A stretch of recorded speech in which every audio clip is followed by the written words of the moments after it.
Live. Hello, hello, everybody. All right. Just wait a sec to make sure chat can hear us. No crazy audio issues or anything. Make sure you guys can hear Cinna as well. Hello, hello. Hello, hello. All right. So, we tonight are going to be continuing our previous endeavor on a previous stream where we talk about our favorite ID designs and rank them on this tier list, Sinner by Sinner. Prior will be here in a bit. He's got a little stuff to finish up with work, but he will be joining us at some point midstream. So, everything good? Shouldn't be any major audio issues or anything. Boom. Awesome. Alright.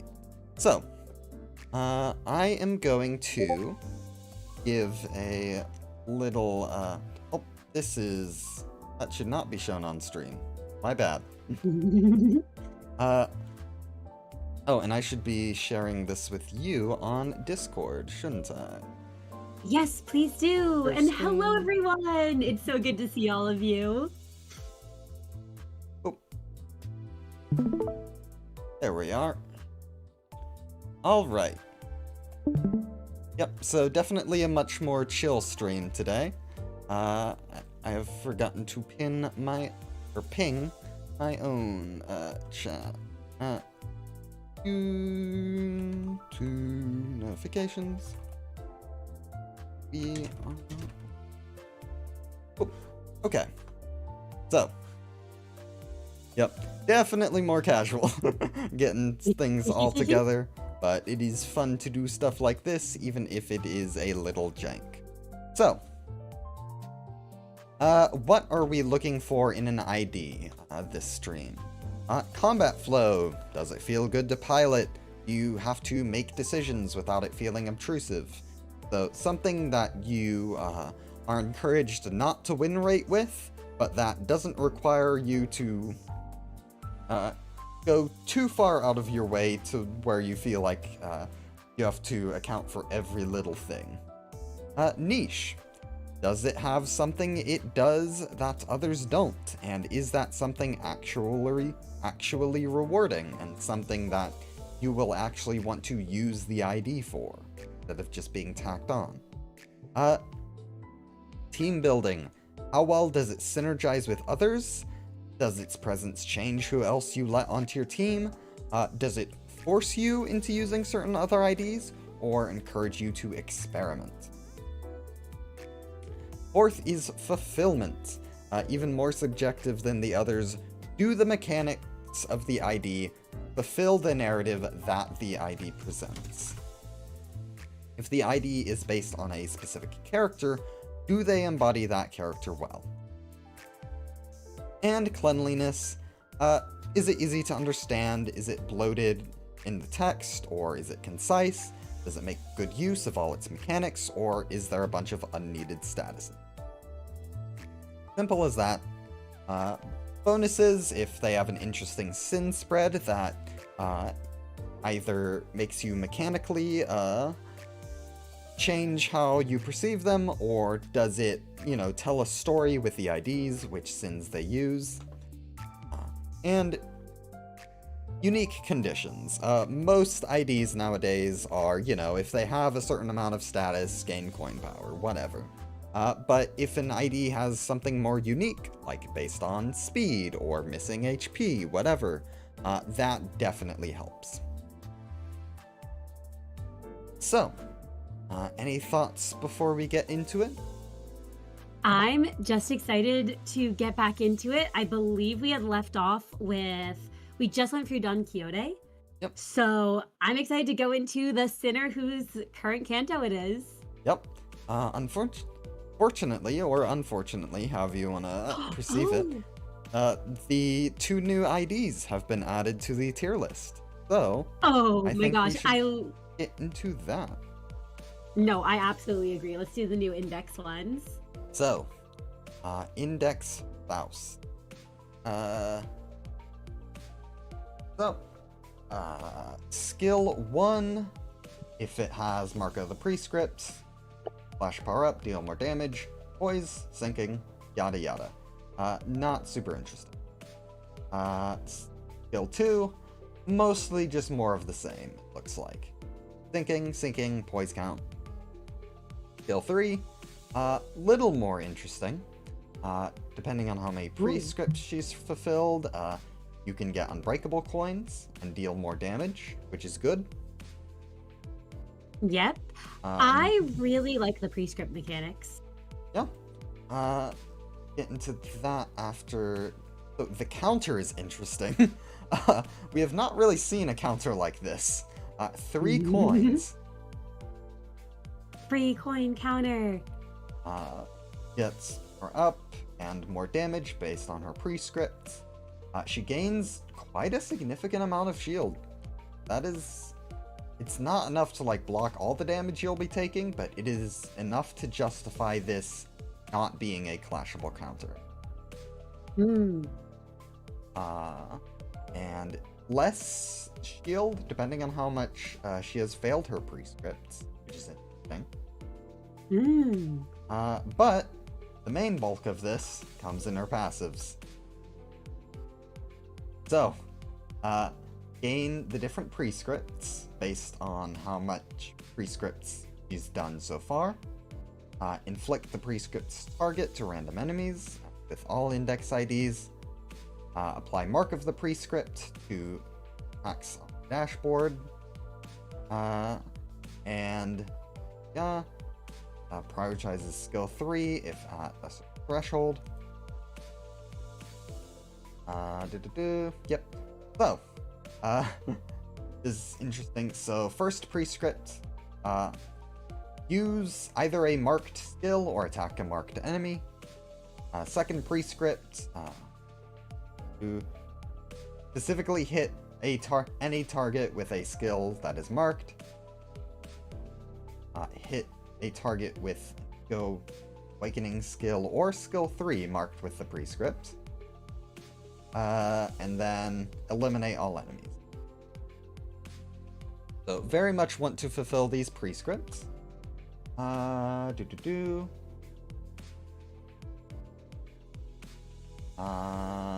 Prescript was executed this turn. Heal SP.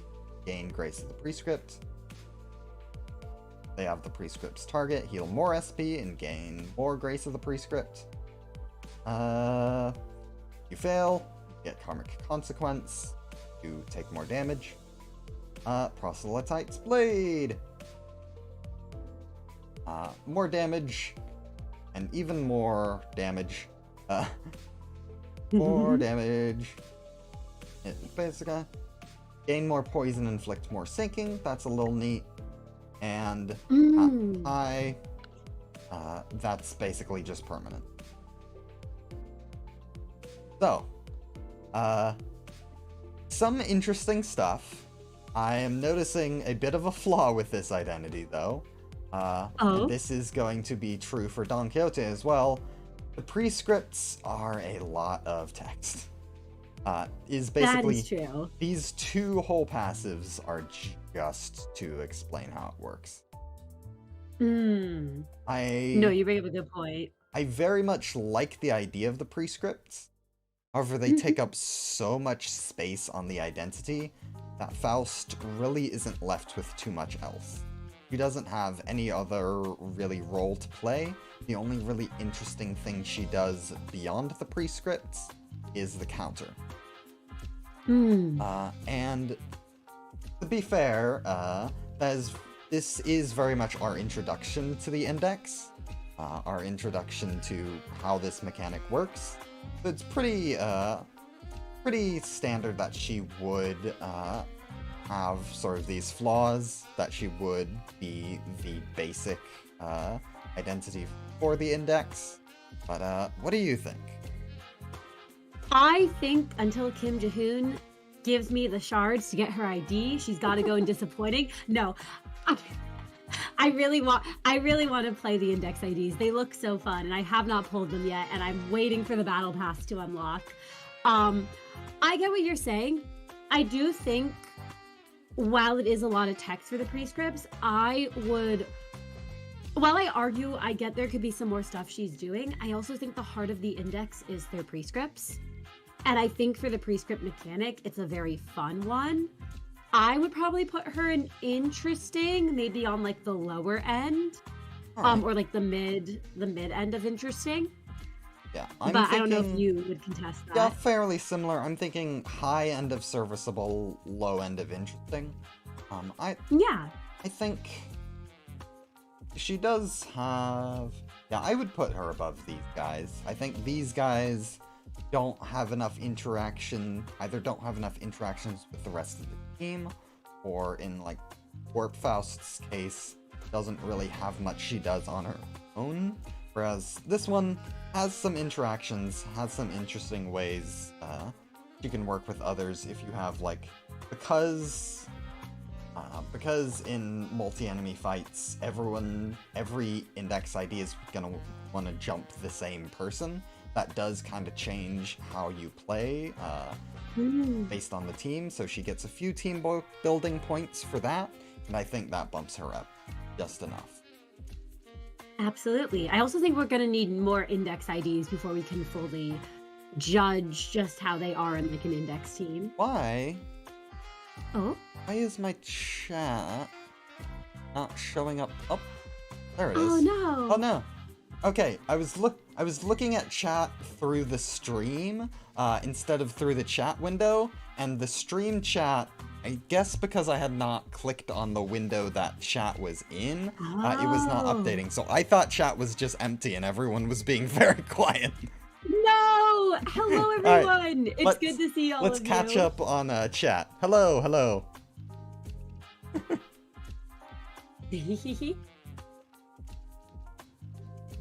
Yeah, so apparently my Discord wants me to breed for Papa Bongi in the Limnus playthrough they're doing.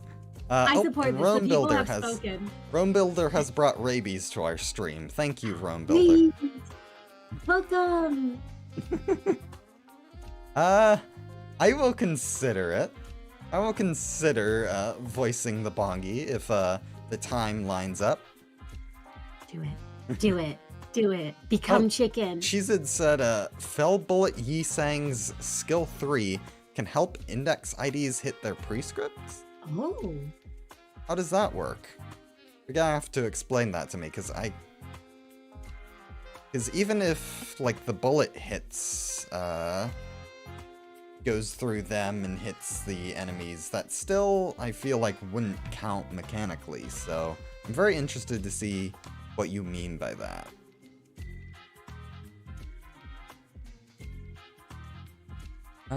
Anyway. So, we've got that. So now, our other, let's see. Go through, boom, boom. Oh, what? Oh, she might not be linked yet because she's so new. Yeah, I think the name is what changed. I think because she got a name change, or she's getting one in the next update, I think the link no longer works. Oh no, can you look her up? Yeah, Don Quixote, boop. Easy enough. Boop. Okay. So. She's doing the monitoring Miku pose. Yeah, or the Megamind pose. Oh my gosh. No prescripts. No prescripts? But, okay. Let's go through our untransformed abilities first, and then go to the transform. Alright. So, skill 1, mostly the same as Faust. Interesting that she gets poise count on crit, effectively refreshing herself. Oh, that's pretty neat. Pretty similar for the skill 2. Nothing too surprising here. Solid numbers. 2 coins, skill 3, with honestly not the greatest rolls, but that's had to be expected given her other gimmicks. So, more similar thing of at a higher unlock stage, unbreakable coins and deal more damage. Uncrit, inflict more sinking count, nice, but otherwise pretty vanilla. More or less the same with the counter. In fact, I think it's almost exactly the same. I can't think of many, like, differences. However, if we get to her passives... The great magical beeper!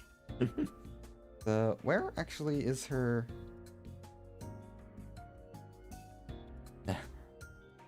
Again, lots and lots of words. But prescript device, I think, mostly the same. I think, as Faust, just with a different visual. Yeah, Prior will return to us soon. He's stuck. Yep, he's stuck in work. Yeah, stuck doing taxes. Oh, I see. The reason, that Yisang's thing works is it leaves hits someone else, then leaves the original target open for an index ID to maul in a chain battle. I guess I can see that. Oh, that's cool.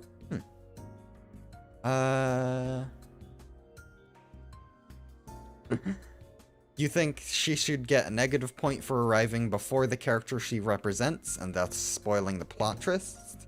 I can see the justification. However, Sora very much was not meant to be a twist villain. She was meant to be someone you were always suspicious of, and that is very bad at being a spy. Yep. Anyway. I'm so sorry. Dante rage baited me so hard during the entire segment. I was like, Dante, you're so stupid. I want to shake your clock head. Anyway, if she reaches max unlock, she gets her own Shin, which is neat, but there's basically nothing that... It's basically just added on to her unlock instead of being its own mechanic, which does kind of contribute to status bloat. All the same prescript stuff.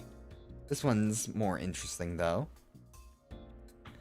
So she has a bonus unlock stage in addition to her Grace of the Prescript. And as long as she has at least one unlock stage, she can consume SP to do her transformation. And then she can leave the transformation, but most of the time she won't. Just because of how her other mechanics. Yes. Very cool. I like transformation IDs. Yeah.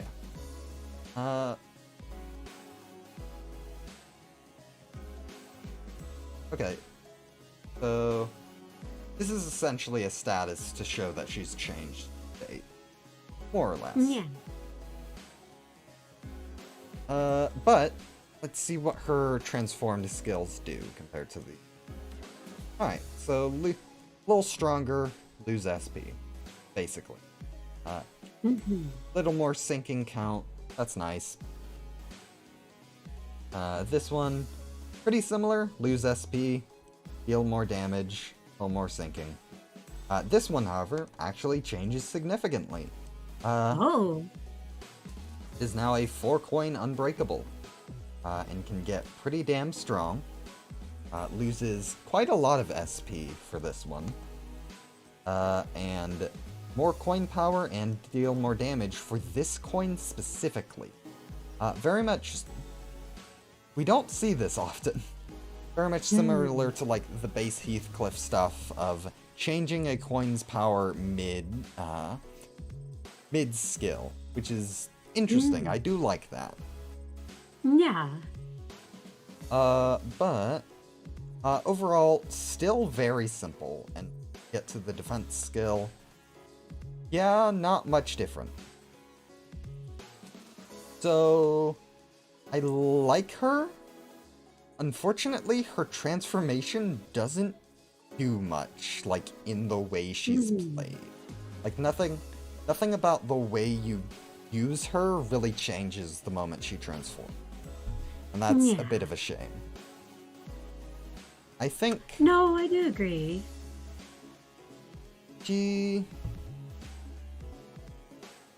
She's definitely interesting. I can't put, like, a transform ID anywhere below that. But she doesn't really fulfill much that Faust doesn't already, so I can't put her much higher. And that's a bit of a shame, because she is a very unique-looking character.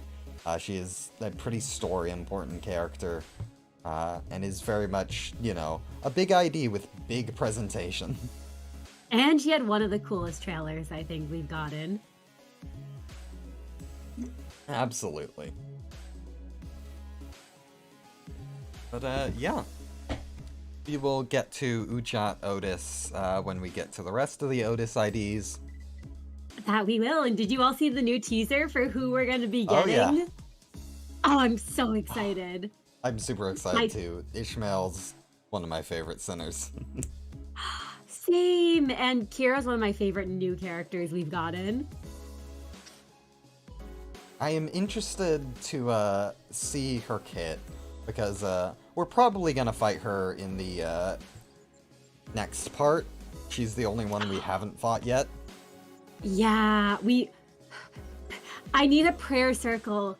Like, immediately, I need all of you to start praying, because if Kira dies, I will perish. That's my girl. That's my daughter. I need her to make it through, Jaka. I feel like the apprentices will probably live. I think they very much feel, I feel like they're gonna be the subject of the first Intervallo. I think dealing with the consequences of, like, whatever happens in part 3 and making sure they're taken care of, probably going to be the Intervallo.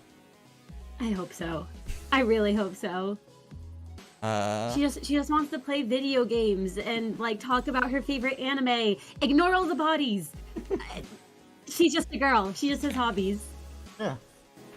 God forbid women do anything.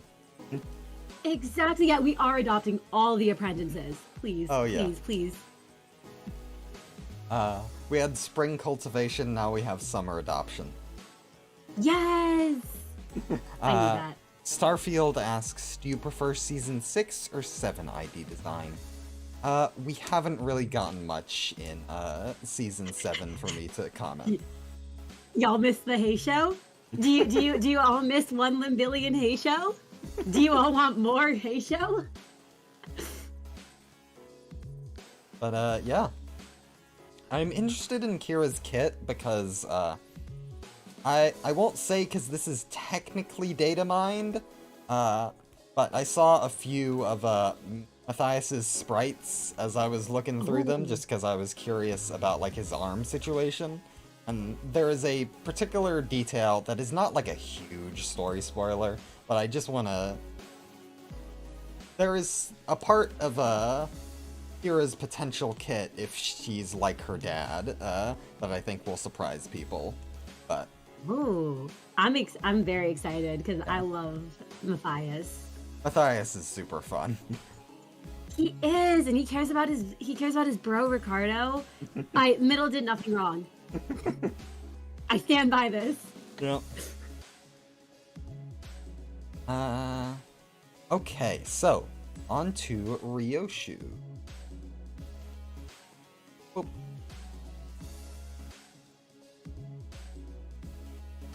Ooh. I love the fucking wall of Sangria.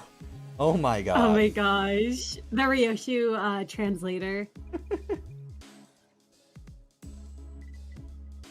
Anyway. 7 Ryoshu. Slash. blunt skill. uh, Demoted. Goes into trash because it's another named wrong.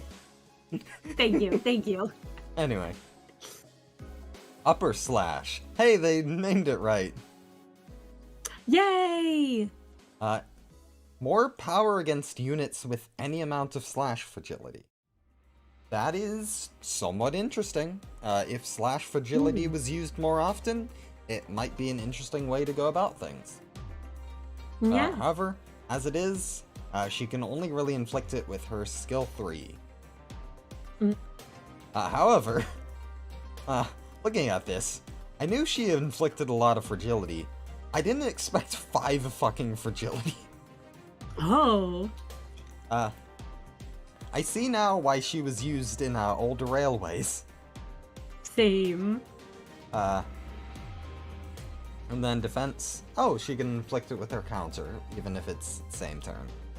Neat. Nice. Or slash damage, like she needed it. Again, I just want to remind people, the slash fragility focused character is not slash on half of her skills, even though that half of her skills is slash. And inflicts more rupture. She genuinely though, unlike Yi Sang, who has a lot of different things he can do, you just kind of do your one thing with your really good skill 3 and that's it. Yeah. Let's see. I think, because it tries something interesting just above Dawn. Yeah. It barely ekes out of disappointing. But, no, I agree with that. And that brings us to LCCB Ryoshu. An ammo identity 2-star. And just off the bat, I'm seeing something interesting. On crit, target loses SP. That's cool. Huh? I want to see more ways to reduce SP by just a little bit, so that non-sinking teams can take care of sanity a little. Yeah. That is already a point for her. Similarly, offense level down. Not bad. She's pretty speedy, so even though it's same turn, it will still be helpful. So it is nice. However, noticing 2 poise count, not terrible, no poise count. And on this one,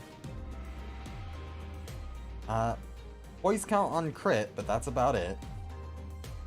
Gain poise, more coin power based on poise. Spend ammo, inflict a bunch of tremor and rupture count, potency and count. Doubled on crit, and triggers a tremor burst. And then defense is nothing. Begin encounter with ammo, heal SP if she has enough poise, gain more poise if you're at max SP. And then, this is actually worth talking about, it had to get, I wouldn't say nerfed, more like fixed. It was more of a fix, because it worked weird with AoE. And you spend your last coin, deal 50% of the damage dealt by that coin against each target as bonus damage against each individual target. So, originally, for those of you who don't know, when you used Otis's magic bullet as the 7th bullet, and it hits 7 targets, it would combine the damage dealt to all 7 targets, halve it, and then do that damage to every target. So you can see how that was a little bit broken, and they had to fix it, which resulted in her being refunded for everyone. They refunded her uptie stuff, refunded her levels. One of the few times that has happened in Limbus history. Very interesting. But, mechanics-wise, she has a lot of trouble doing what she wants to do, but what she wants to do is interesting, I would say. Probably around there? What do you think? Yeah, I think that's around the right place for her to go as well. Man, I don't have too many thoughts on her. I think she's pretty interesting. I always think ammo is interesting as well. Yep. Yeah, ammo is neat. I feel like hasn't really been expanded in the ways I would like it to have. But we will get to that when we get to some more modern OID. Mm-hmm. And then, Ryoshu Liu. Let me really get to that on the wiki instead of trying to put it on the tier list before we've looked at it. If target has burn, clash power, more burn, coin power. Burn, burn, burn. Burn, burn, burn. Burn, burn, burn, burn, burn. Big burn. Lots Big of damage on burn. Burn, burn, burn. Burn, burn, burn. Guard. Burn. I think this unit does burn. I think she might do it too. For a 2-star, I can't really set my expectations high, but she's also... I'm gonna say she's not quite disappointing just because she's a 2-star. But there is nothing on that gave her any sort of, like, personality or anything. Yeah. This is an ID that exists. Moving on to a better example of a 2-star. Gain tremor count, so self-tremor identity. At high tremor count, clash power 2. Or tremor count inflicted. Consume tremor count on self and inflict the same amount of tremor count on target. Interesting that that's on a skill 2. You don't see... That's usually a payoff that you'd see in a skill 3. But I like it. And tremor. Deal tremor burst. Gain tremor as more shield. This, however, is the actually interesting part. Free sloth resonance, and an ally staggers an enemy. Follow up with the skill 1. Which is interesting. More skills used is always nice. I agree. I do like that one. I think that's very fun. And... Yep. When using skill 1 with this effect, unit gains more tremor count, and it triggers a tremor burst. So they're already staggered, so tremor burst is only really going to do something you have other effects. However, she was released with a certain Hong Lu, who has something that makes tremor burst insanely good. Yeah. So, certainly more interesting than most 2-stars, I would say. I do agree with that too. However, her extra skill use is not enough to make her really play too differently. It's more of just a bonus. I'd say around here? There's nothing about her you're really working with. It's just a bonus. Yeah. No, I think around there is good for her too. But, yeah. So, I believe that takes us out of the 2-stars and into the proper 3-stars. Kurkumo Ryoshu. Well, I'm noticing something very notable about this one. Free paralyze. Yep. This, Also very good. Damage down. A lot of bleed count, especially for the early days. Again, a lot of bleed count. And offense level down. Also, very high base. Yeah. For a launch ID, definitely have seen worse. She has her uses. I believe because of her high bleed count, she had a place in bleed teams for quite a while. She has definitely fallen off, though the Kurakumo team has gotten some pools since then. But I'd say just below Eurodivia, just because her main things come from just high inflictions of normal status effects. But she is certainly a little more unique than some other IDs. So I think that's a good spot for her to be in. Same. Chef Ryoshu. Ooh, Prioryear. So Appetite is in status. Oh, I also really, really like the icon for it. It is very fun. After defeating an enemy, heal the ally with the least HP for a bunch of HP once per turn. Spend Appetite to increase. I like the HP healing for the whole like chef and the consuming and eating the flesh. I think that's very fun. And then inflict bind, inflict bleed or paralyze, inflict HP healing down. Not something you see much. So, honestly, a pretty good effect against certain bosses. Most of the time, this is completely useless, but when you need it, that is pretty good. Like, Cassetti gets hit by this. Yeah. Hello, Green Mage Moss.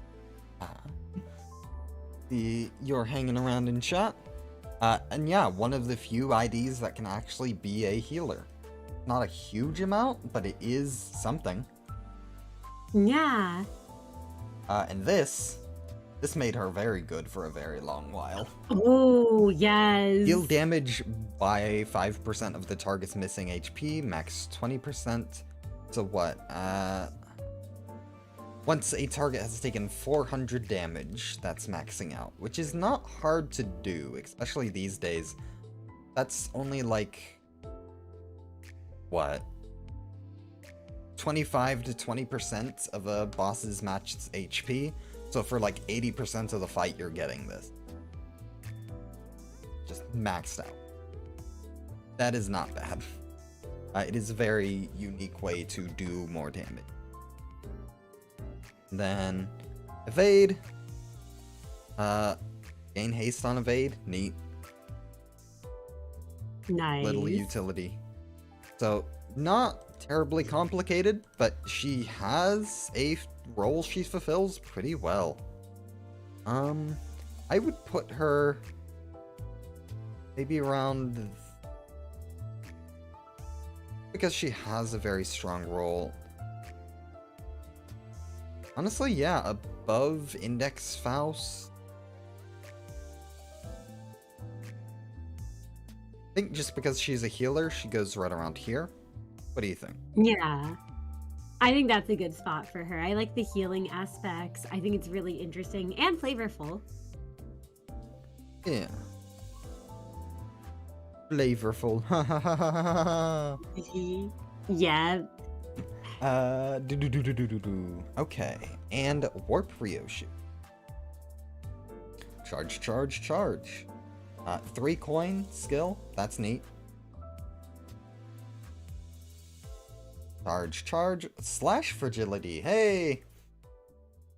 We're seeing that again. Ooh, more slash fragility. As if slash needed more support. On kill, gain haste tonight. Neat. I really hate that on kill effects tend to go on the coins themselves. I do not understand, because it means you need to kill with that last. Yes, with that coin specifically, not the skill itself, correct? Yes. I have no idea why they did it that way. Moss says Chef was a favorite of an old friend of his, unfortunately outscaled by many right now, but still a blast to use.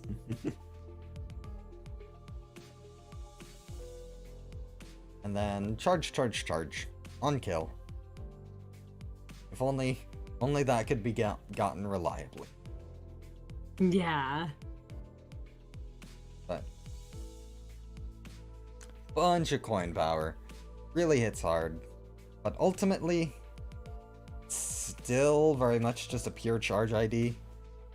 And she does not even have like the interesting rupture application of W Yi Sang. So I am going to put her maybe here, because Butler Faust has something interesting about her. Sync Dawn really does not. Oh, Sync Dawn still has like the pinpoint thing, which is an interesting mechanic, even if it is identical to Merceau's. Maybe more like there. Yeah, for those of you who are just joining, this is not a strength tier list. This is very much a how well designed are they? Yes. Yeah, she's really strong, just bland. Yeah. So, okay, this is an coming up next. Butler Ryoshu. So she has Butler's Mark. It enhances effects against target. Unit speed is faster. More clash power. Gain attack weight. Attack weight is always something that will bump a ID up a bit. Just because it is an interesting mechanic and changes the way you fight. And skill 3, neat, just more damage, a little bit of bind. Raise stagger threshold a bit, that's neat. Unfortunately, stagger in Limbus is not super interesting, just because it is essentially combined with damage. So you cannot really do a stagger focused effect in Limbus, because damage would just outdo it completely. It is a real shame. Yeah. Then on kill, reuse the skill once against a random target with Butler's Mark. Wow, Ooh. this would be great if I didn't always kill on the first fucking coin. Yeah. I have used her so often, and I'm always so pissed. I used this ID quite a lot, and oh my god. I'm so sorry. On kill really should be like not on the specific coin. And on evade, heal SP, that's nice. Helps her if she gets all skill 1s first turn, still get some SP. On hit against targets with Butler Mark, gain poise count. She is fully self-sustaining with poise count, and uses it more as a resource than as a way to crit. So it is interesting, and she deals more damage based on her speed. Nice. However, something interesting about this ID, she on her own would definitely be around here, or like maybe even up here. However, let's take a look at Nelly. Nelly enemy. Bind. You're seeing a lot of paralyze, things some more bind, or just, you know, general status effects down. However, binding techniques. This is essentially Nelly using some sort of like chain effect she has in her suitcase and binding your sinners with it. And her her whole kit is very much focused on inflicting bind. Bind, bind, bind, either directly or through something like binding techniques, which is itself themed around shackling the opponent. Very interesting, makes for some very interesting boss mechanics.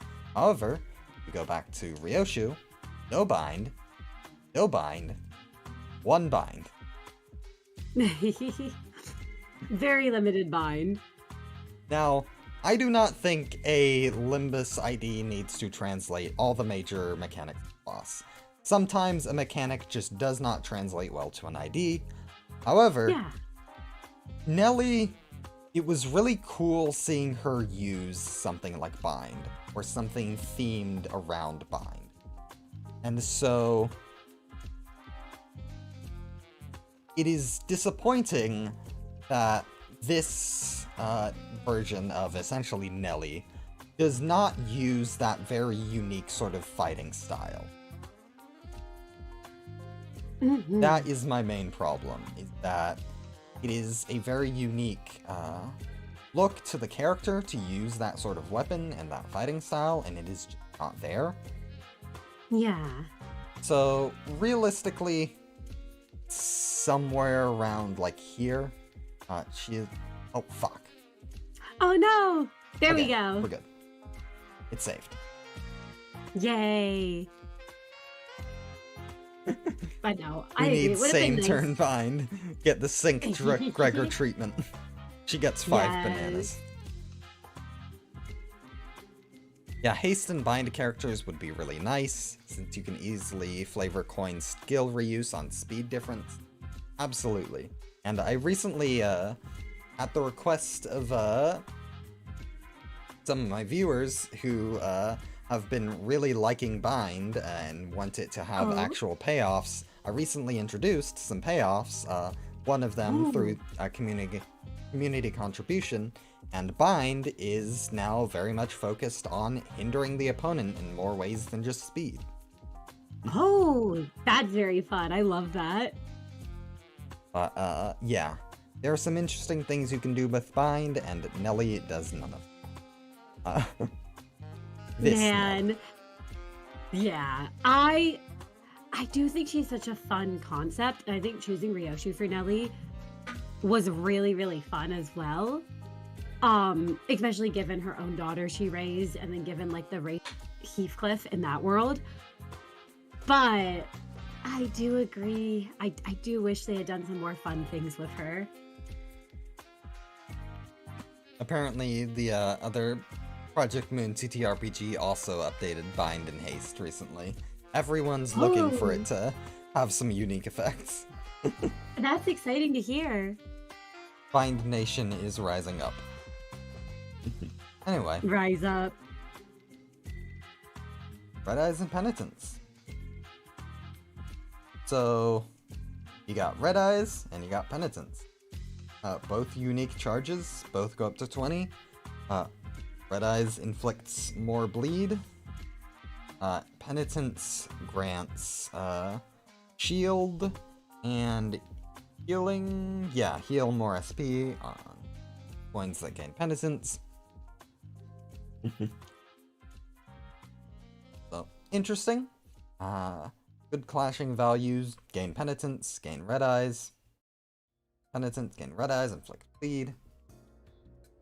Haste. Boom, boom, boom. She has a skill 3-2. 2. Oh, the unused effect. I see.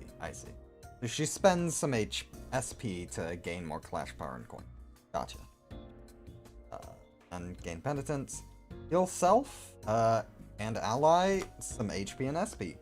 Nice. Yeah. And then skill 32. Similar. She gains a status after use. That makes her not be able to gain her unique charges. Highest more allies healed on Resonant. That's interesting. Inflict Bind and attack power down next. Neat. Nice. And meal time, bedtime, you know, goes into her dual wielding gimmick. Oh, yeah, no, I really like the dual wielding eco weapons for her. So, yeah, not too much more than that. More damage, stuff like that. Uh, Mhm. Definitely interesting. A unique kit, gaining the 2 different types of charge. Has some interesting utility on her healing, and with the attack bar down next turn, very good. And also just being able to gain shield. She's a little tanky, not really a tank, but can really survive.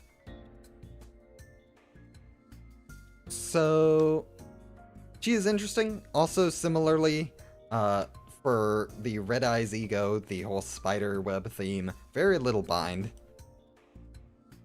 A little more forgivable on this ego, or this ID, but funny thing that they share. I think she is interesting. I think, the different things she can do is nice. I would not put her... I'd probably put her around there. Just because she's mostly about just hitting things better, and then a bit of healing and support. I think that's a fair placement. I really enjoy this ID. So I might put her a little higher personally, but I think you bring up a good point here with, you know, there's not too much that she's doing, I feel. I can put her above Faust, because Faust also is just kind of... She's used for one thing, and one thing only. Yeah, oh, agreed. Mao Ryoshu. The Mao. Blink Step. We've seen this before on Faust's kit. It's almost exactly the same on all 3 units that have it. As written. Speed, hit harder. Rupture, hit harder. In haste. Inflict Rupture on Clash. A high speed, deal more damage. Gain Strider Mao, which makes you way faster. Yeah, high speed into coin reuse. It is very flavorful, I will give it that. A very fun effect. Not too hard to achieve, but definitely a satisfying payoff.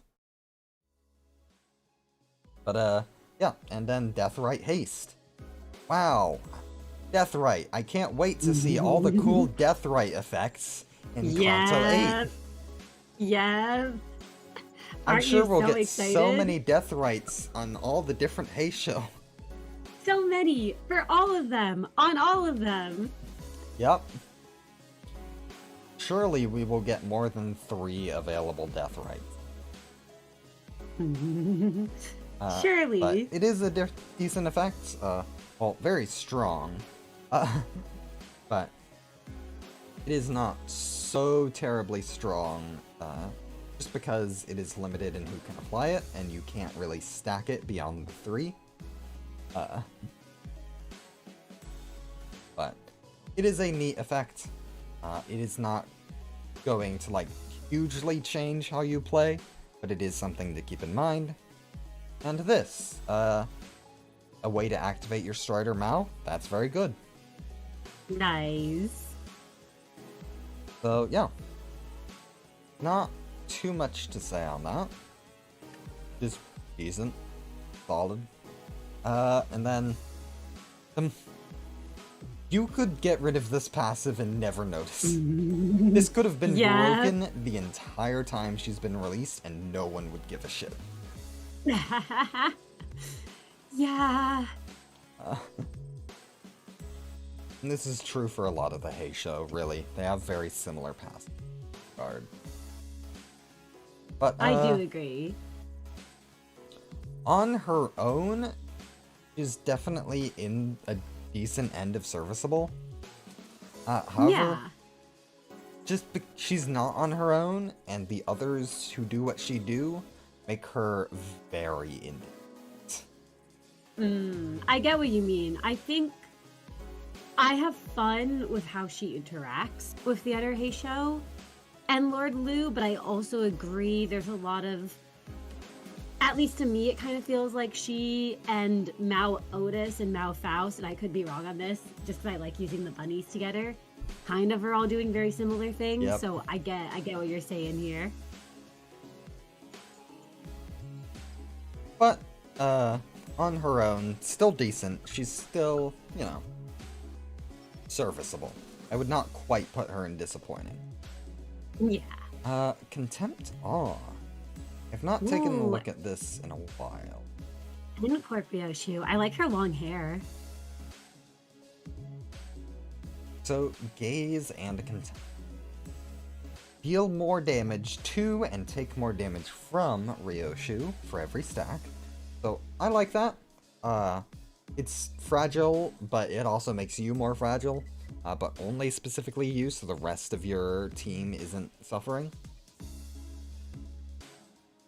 And on death, transfers to another ally. And at 7, convert into Contempt. So, makes Ryoshu basically an inversion of Ryoshu's ego effect. And take less damage from Ryoshu, deal less damage to Ryoshu. Yeah. Basically, it's an interesting loop. He wants to continue attacking the same person and then either switch or use her alternative skill 3, which we will get to. Tremor count, bleed count. Tremor count, tremor, bleed, gaze. Tremor burst, that's neat. Only happens if they have enough tremor count to sustain.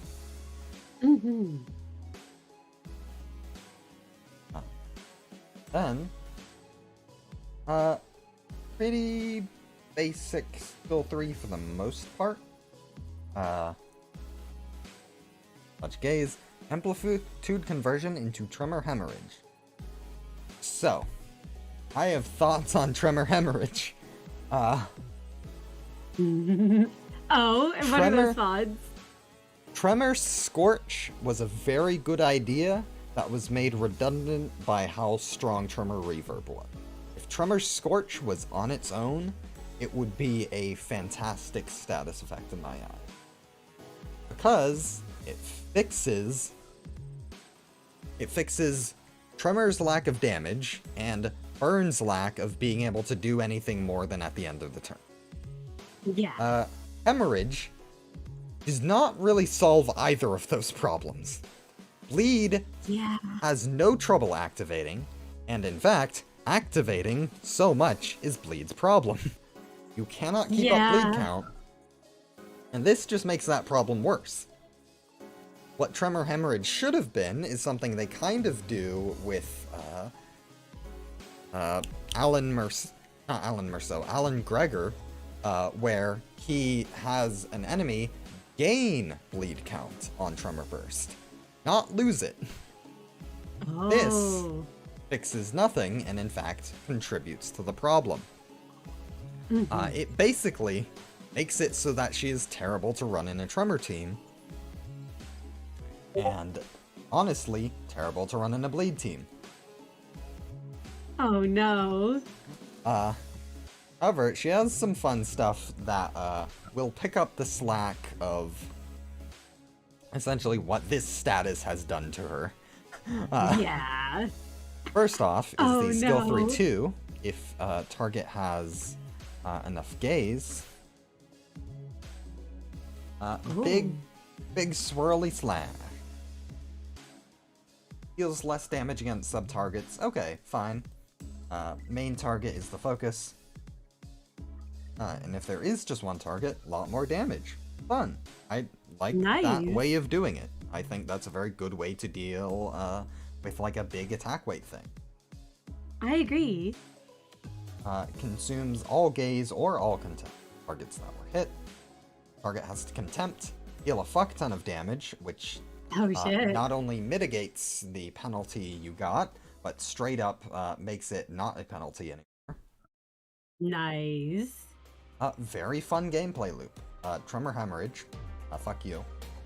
But I was like, I saw that there and I was like, I know how Jackafang's gonna react to seeing that. Yep. But very much an interesting gameplay loop of wanting to save your skill 3 for when the target is ready for it, and then unleash. And I think that works.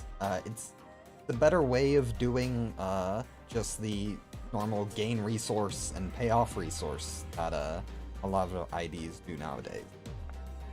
Cough. Agreed. Malfaust. Cough. But rip mouse. This, let's get to the passives first, actually. Well, first. This is interesting. It works off of her ego ability. This is something you only get with that, or I think. Oh no, with this too. Interesting way to do a block. Doesn't do much besides that.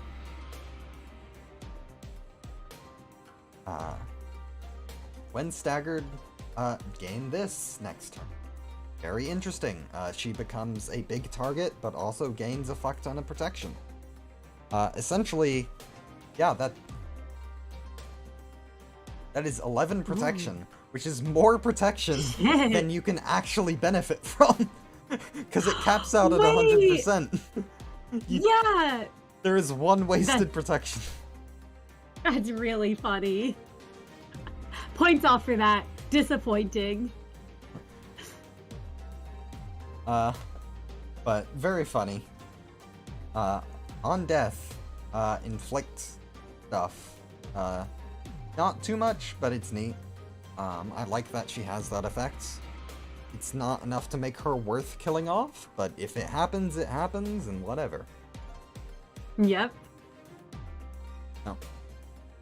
Yeah, the way... So, 100% damage reduction doesn't technically make you immortal if the enemy has damage increases, which in modern times they probably will. Just because of the way it calculates. Like, it's not multiplicative, so if you have 100% damage resistance, but they have a 50% damage boost, you're taking 50% damage. Yeah. But it does make her almost immortal. With 20 aggro, that's neat. Ooh. Alright. And then we got the combo with Felbel Isang. Yep. So if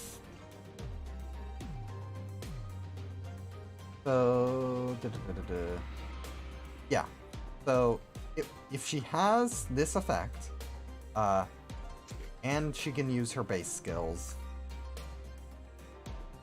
she does the weird thing where she has his skill on her kit just because that's how it needs to happen.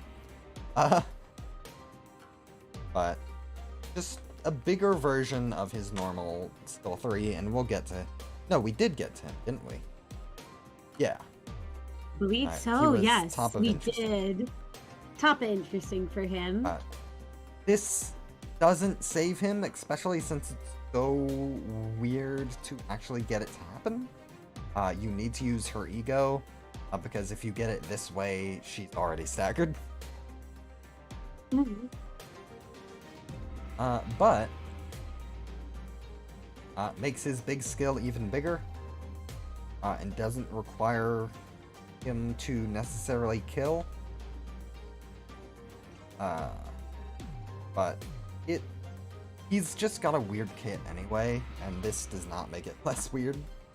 It is not super intuitive, though I like the effort. I like that they tried to make it interesting, even if it didn't fully work. This one actually is more interesting. He weakens the target if it's not her, and helps him to kill her. or to kill them. Huh. And that, I think, is a lot more interesting. Yeah. Oh, and there we go. The hand they let slip. Yep. Sorry, I like Just, the names for yeah, this one. story stuff. Nice foreshadowing. Very nice foreshadowing. But yeah. Like more gaze. By an enemy, inflict gaze. Oh, yeah. She has some sort of like thorns effect. I should put thorns on Spiral of Contempt when I make him in Stars of the City. Maybe I'll do that Ooh, next. Yeah, you maybe I should. will That do would that be next very. design stream. I don't have much else planned for that. That would be very, very fun. I like that. Do-do-do-do-do. Gaze and Contempt. Yeah. So, she is very complicated. In a lot of ways too complicated. But, I really liked what she's trying to do. Same. I think either top of interesting or Ooh. lower in exceptional. I would probably say personally top of interesting only because I think it's a little bit of the, like you said, a bit complicated, but I also feel like you mentioned with the tremor hemorrhage. Yeah. Like I could see bottom of exceptional for sure, and I think there's a lot of fun stuff she's doing. I just personally think that, I mean, because I'm just thinking about how you had reacted to that one, and I Yeah. don't know if like Yeah. that would make it so it wouldn't quite make it to exceptional with the Yeah, others. it is a weird design decision, and I do think that hindered.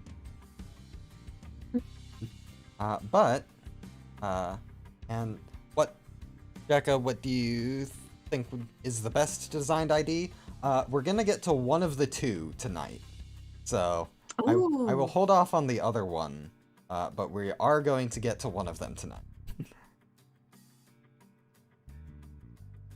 But let's see. Yeah, Picard Yisang is exceptional for a 2-star. If he was a 3-star, he would not be that high, but for a 2-star, he is very interesting. Fire appears to have been held up for a while. Hope oh he's yeah, not no, too he's burned out. probably. I mean, for him right now, the time is like 6 p.m., so he's probably only just getting home, if I had to guess. If he's up that late. Checks out. Hope he is doing alright. Hope he gets here by the time we get to Mercy, though. I might take a break Oh, in between these. same. I think a brief break's a good idea. Get some tea. Anyway, last one. Very weird ID. Ooh, I know Pryor really likes this one. Yeah, so pretty basic skill. On unopposed attack, though, is very fun and plays into a gimmick. Makes sure it doesn't consume rupture count.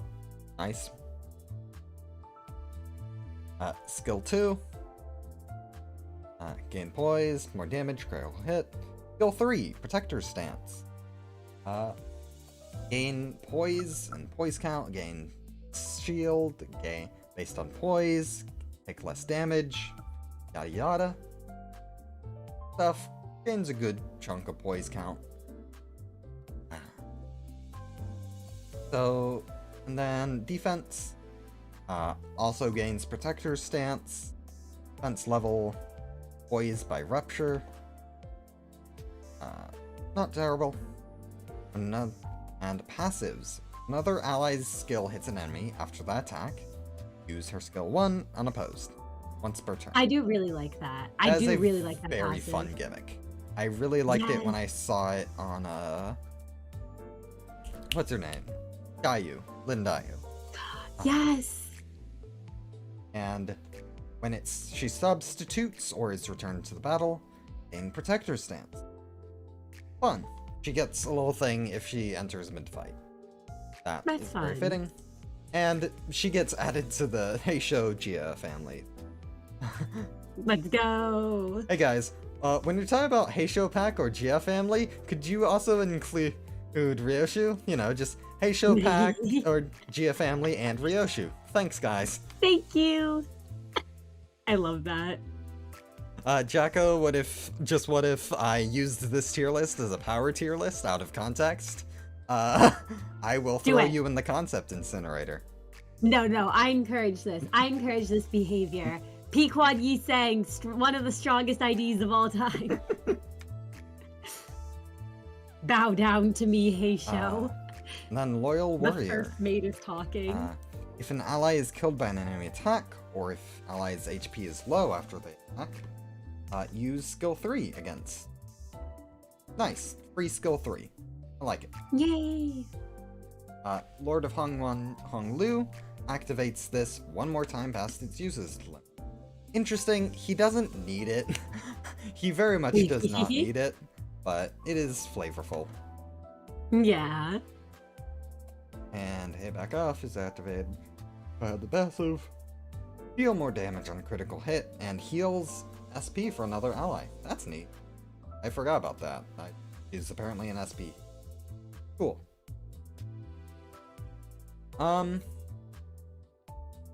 So when I first saw you as an ally unit, I was very impressed.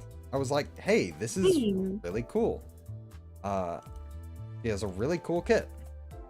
And this is almost exactly the same. There are some, slight differences, but the overall intent is there. I do wish we had a 2 times per turn, but I understand why we don't. Eating Stab is basically the same as her other passive. Yeah. When I first saw her kit, I was like, wow, she's really strong. And then actual Hongyeon Ryoshu came out, and she just is not. And it's almost the same kit. It's almost identical to what happened with Shichun and Shichun Ishmael. Is that she feels, looking at her kit, like it should be really strong as an ID. And even with just minimal changes, not. And I don't know why. Obviously, having one less follow-up attack is definitely hurting her. Yes, which I think would be really strong if she did have to. She also does just have to compete with a unit who really helps keep up rupture count. Yeah. But yeah, it's amazing how much those little tweaks can make her so much. And it's a shame. Yeah. But design-wise, very interesting. I would say, honestly, around there. Yeah, no, I was gonna say, much as I really like Manager Dawn, I'd put her above Manager Dawn. Yeah. Doesn't quite change the way you play the game as much as these guys do, but she has some fun uses. Yeah. So, that brings us to Marceau. However, I want to take a quick break to just get some water and get some tea started. I'll probably run back again after we review the first few IDs just to put the water in the tea, whatever. But I want to get that started. So everyone take a quick restroom break, stay hydrated, and we will be right back. Absolutely. I'm not gonna go to a BRB thing. I'm just gonna mute and head out for just a second. You can feel free to do your own thing, grab your own water, or entertain chat if you're staying. You know what? I can stay and entertain you all. I'd be just so down to talk to you all and how you're all doing. How is everyone actually? I don't know if we're cool with Canto 9 spoilers here or not, so I don't want to spoil for anyone in chat who might not be caught up on. Can Cinna see us? I can. I just pulled you all up, so I can actually see you all now. I usually can't because I'm looking at Jacka's shared screen, but I can see you all now because I pulled up the chat. So hello. I'm perceiving you. Don't get Jacka banned. I would never get Jacka banned. I'm so polite. I'm so good. You're doing good? Hell yeah. I'm really glad to hear that. I'm glad you are. And thank you. Nah, it's good to see all of you. How's everyone's days been? How's everyone doing? You're mint. Oh my gosh. Right, the username. You're thinking about the pinky now? Ooh, why is that? Is it because we just went over Canto 8 IDs? Is that why, or did something else make you think of the pinky? Thoughts on the Sinclair Mark stuff from Cultivation? I really want to see more of the Sinclair Mark. I'm excited for what they're building up with it. I thought it was really cool when we got to see some of it in Spring Cultivation. So I'm hoping for more. Good, you've seen Canto 9 via my stream. Oh hell yeah! I'm so happy you have. Heart hands to you. I'm gonna be playing part for prior, so I'm very excited. Cinna, would you do ASMR on 5K? Yeah, I can totally. I don't know what kind of ASMR people would want. I couldn't do probably serious ASMR, but like I think that would be fun. I want to do something special for 5K. Like, are they cooking something with base IDs? Ooh. What do you think they're cooking with the base IDs? You start a new college semester? That's awesome to hear. I hope it goes well. I'm glad all your classes are fun. I said colleges instead of classes. My bad. I'm really glad all your classes are fun. What are you studying? Canto 8 content in general? A certain capo? I'm glad you're thinking of a certain capo if it's who I think it is. But no, I love Canto 8. Out of curiosity, are you gonna develop haste in the 5th trumpet? That would be really fun. I know that Prior's had some ideas for how to implement haste. So who knows if you might all be seeing some NPCs with haste in the future. Being perceived? Yeah, I see you, Coral. I see you there. Silly ASMR. 5th trumpet ASMR would be peak. See, I don't know if I could convince all my players to do it, but maybe I could. Or I could do specific NPCs. Maybe we'll do like at 5K, whichever NPC gets the most votes for some ASMR. Uptype 5 or some kit changes. Oh, I think they Kim Jae-hoon said he's not gonna do Uptype 5, right? Or they're gonna do it for ego, but they're not gonna do it for IDs. It would be cool to see some upgrades though for IDs. ASMR is dumb. That's completely dumb. No. I was like, what do you have against ASMR? No, I think dumb ASMR is fun. I like it. You're majoring in biology. Oh hell yeah! Wait, that's so cool. My little sibling studying marine biology. So that's awesome. I hope it goes well for you, Pira. Get that degree. Sinclair with a free too. Oh, for like his mark. That would be really awesome. I hope we see that. Not for the ID. Yeah, no. Sadly, I don't think we're getting Uptype 5, but it'd be cool if they do something with the base IDs. ASMR 3728 burnt. ASMR and it's me getting set on fire. You need Micah experience ASMR from the new 5th trumpet episode. Absolutely. I can't do that right now. I don't want to come onto like Jacka's channel and like roleplay a scared twink being intimidated by a ring maestro. But like, I'm so glad. Maybe one day we'll get. We need 1 hour of Kai meowing. It'll just be him meowing for an hour. Well, I'll set him in the booth and he has to meow for an entire hour. You're more curious on the workshop weapons? Ooh. Oh my gosh, it's you, Shilu! I'm so bad with YouTube usernames. I was like, Shiro. I was like, that sounds like Shilu, but I was like, I don't want to presume it's the same person. You want to make new weapons? Oh hell yeah! No, I love seeing weapon designs. Also, welcome back, Jacka. I've been entertaining everyone. I'm mostly just checking in. I still need to pour the water into the cup, but wanted to check in, see how you were doing. Make sure chat isn't eating you alive. You know, they haven't jumped me yet. I don't know. Have I been entertained? I guess I presume that was entertaining. I hope you've all been entertained. All right. I think my tea water is done boiling, so let me go put it in, and I will bring the cup over here. Awesome. See you Sounds in a everyone's sec. very excited to see you. I can see that. But no, I'm excited to go for Marisol's IDs next.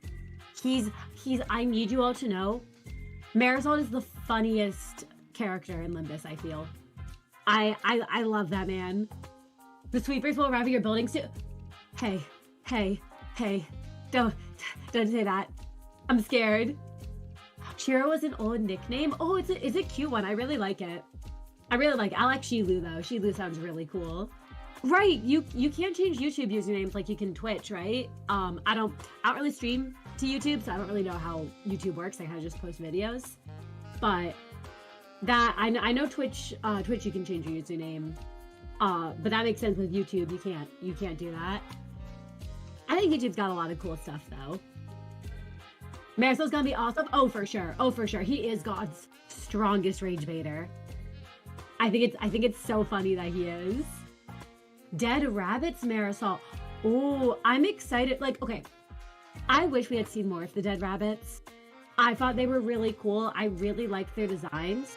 Also, has everyone else here noticed that Project Moon has a lot of rabbit characters? Like we have Arcorp, we got the rabbits. Then we have the dead rabbits, the Syndicate. And then we got the Heisho, the Mao Pack, who are also rabbits.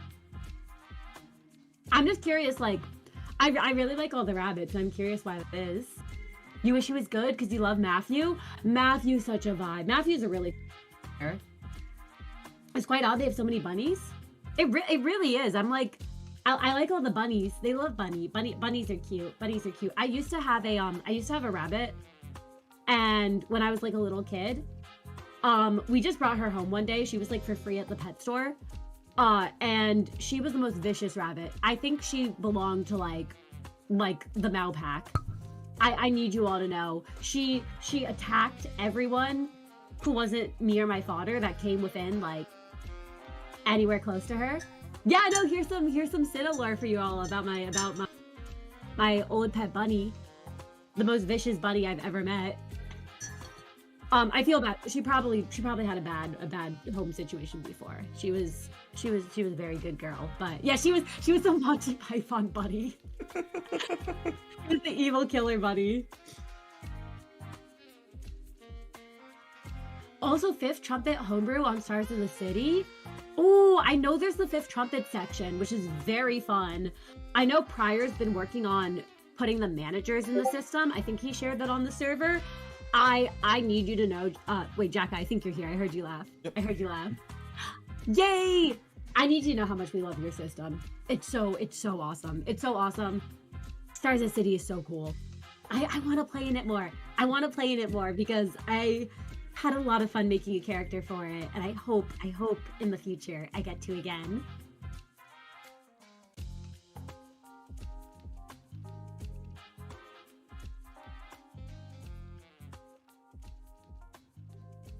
Sorry, just setting some things up and making sure Oh, no Prior's all worries. right. Yeah, Prior looks like he will be joining us, but he very much wants to get some food in his belly first. Oh yeah, no, for sure. It sounds like he had a long day. All right. So, in that case, I won't wait for him to arrive before we get to Marceau. Let's just get that started. Okay.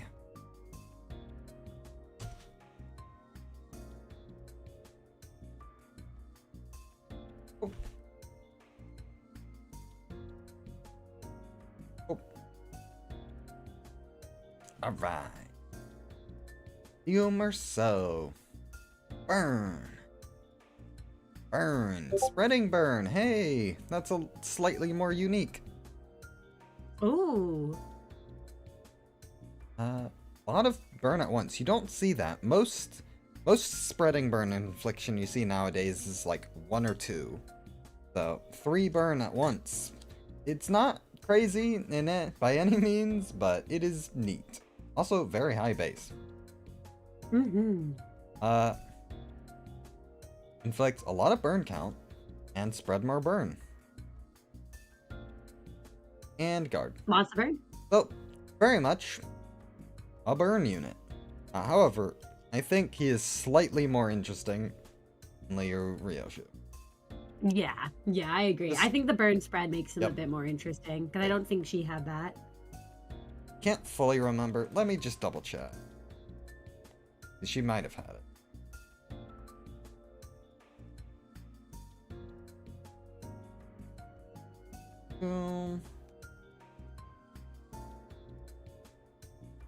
Yeah, no spreading. Nah, I think spreading's fun. I just don't think he really does anything else super interesting. Bum. Okay.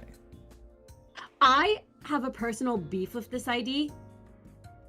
I don't have a reason I have an issue with him. Like, I don't remember why. I just, every time I see him, there's some deep hatred that wells up within me. I think it's because I used to use him because I had no other Marisalts, and he failed me every time. Oh no. I'm so sorry, Rose Spanner Marisalt fans. He requires a bunch of tremor count. Thankfully, tremor count is not too hard to keep going. But hey, attack power down next turn. Nice. Not bad. On a skill 2. That is useful. Alright. And then random charge suddenly. Fuck it, charge unit. Give him charge. We charge him now. We charge it now. Literally just in this skill. Like, it gains the charge and expends all that charge. There's no reason for him to have charge. Even charge synergy does not help him. It's just there for fun. It's just Yep. there. It's just there for shits and giggles.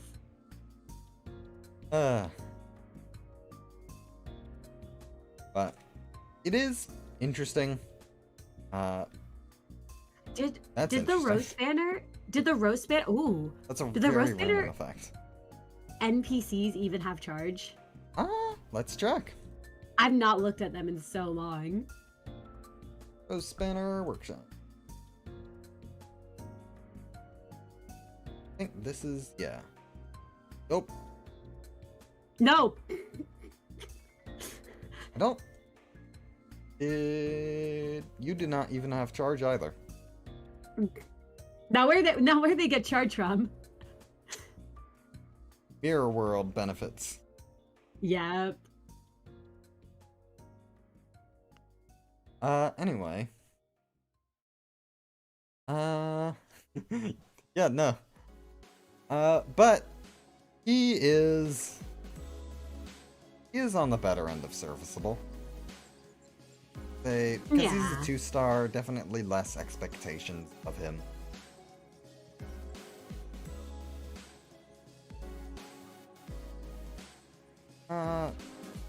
Above Ryoshu, just because he has something unique.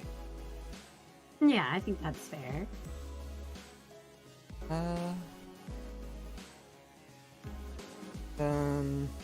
Middle Merceau.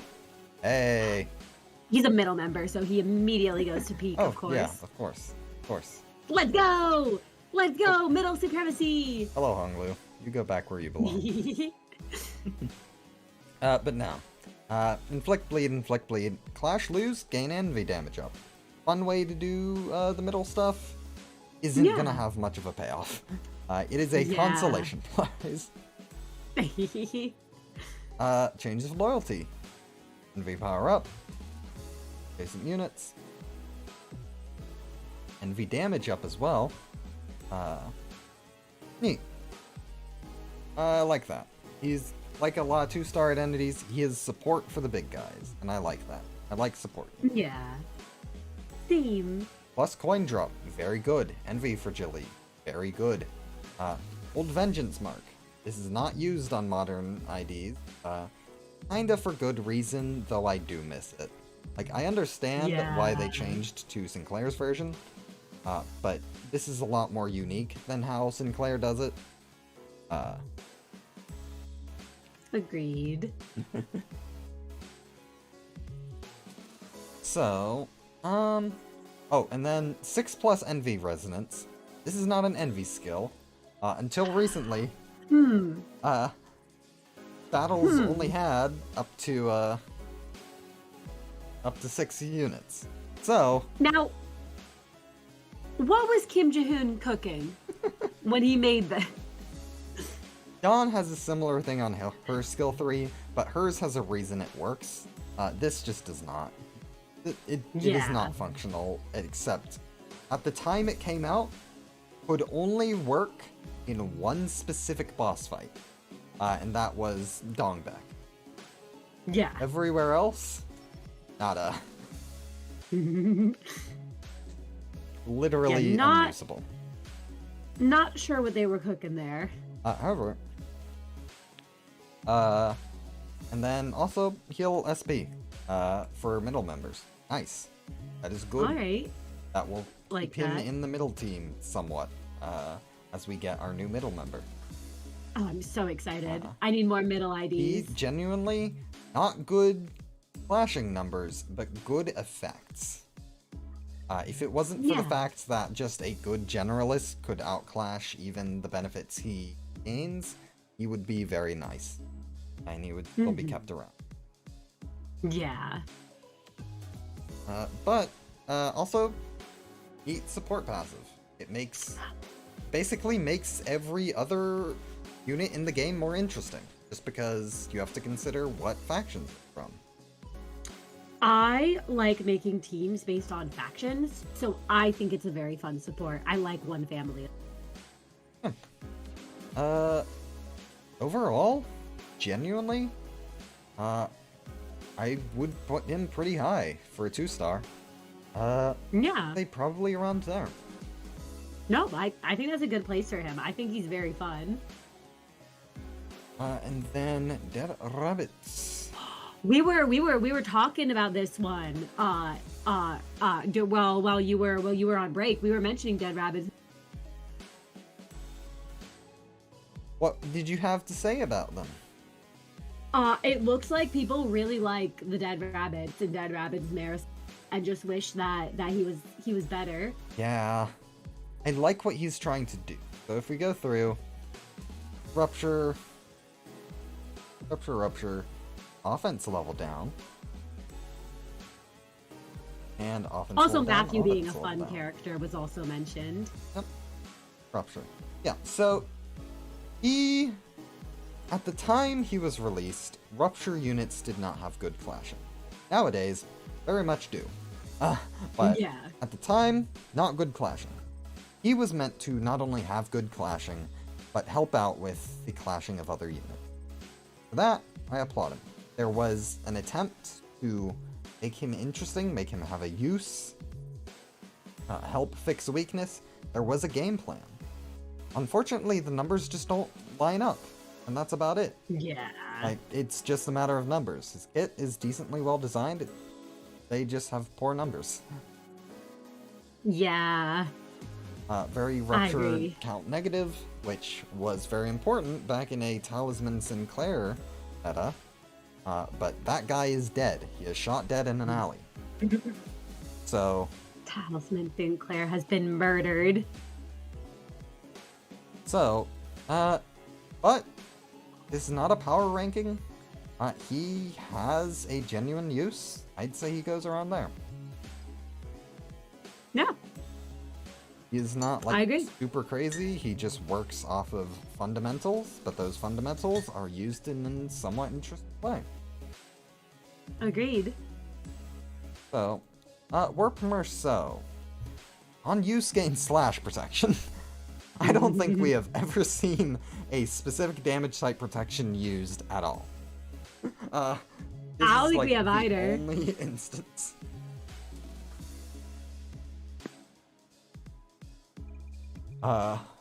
Gain charge. Inflict rupture. Charge. Flash fragility. Neat. Seems to be a lot of this specifically, and no other fragility types. Yeah. Skill 3. Defense level down. Interesting. Unfortunately. And a lot of it. Wait, no, he's not slow. What the fuck? I thought I thought he was slow. No, he's fast. Okay. Huh. Charge count. When attacked, gain charge count. After losing a clash, gain charge count. He has interesting status effects. I'll give him that. He has uses. He has a use case. Very good with regret due to his coin count. Overall, not super interesting, but honestly, has a use case. I'll put him like there, maybe? Yeah. Because he is still a 3-star. He has higher expectations, like Rose Spanner.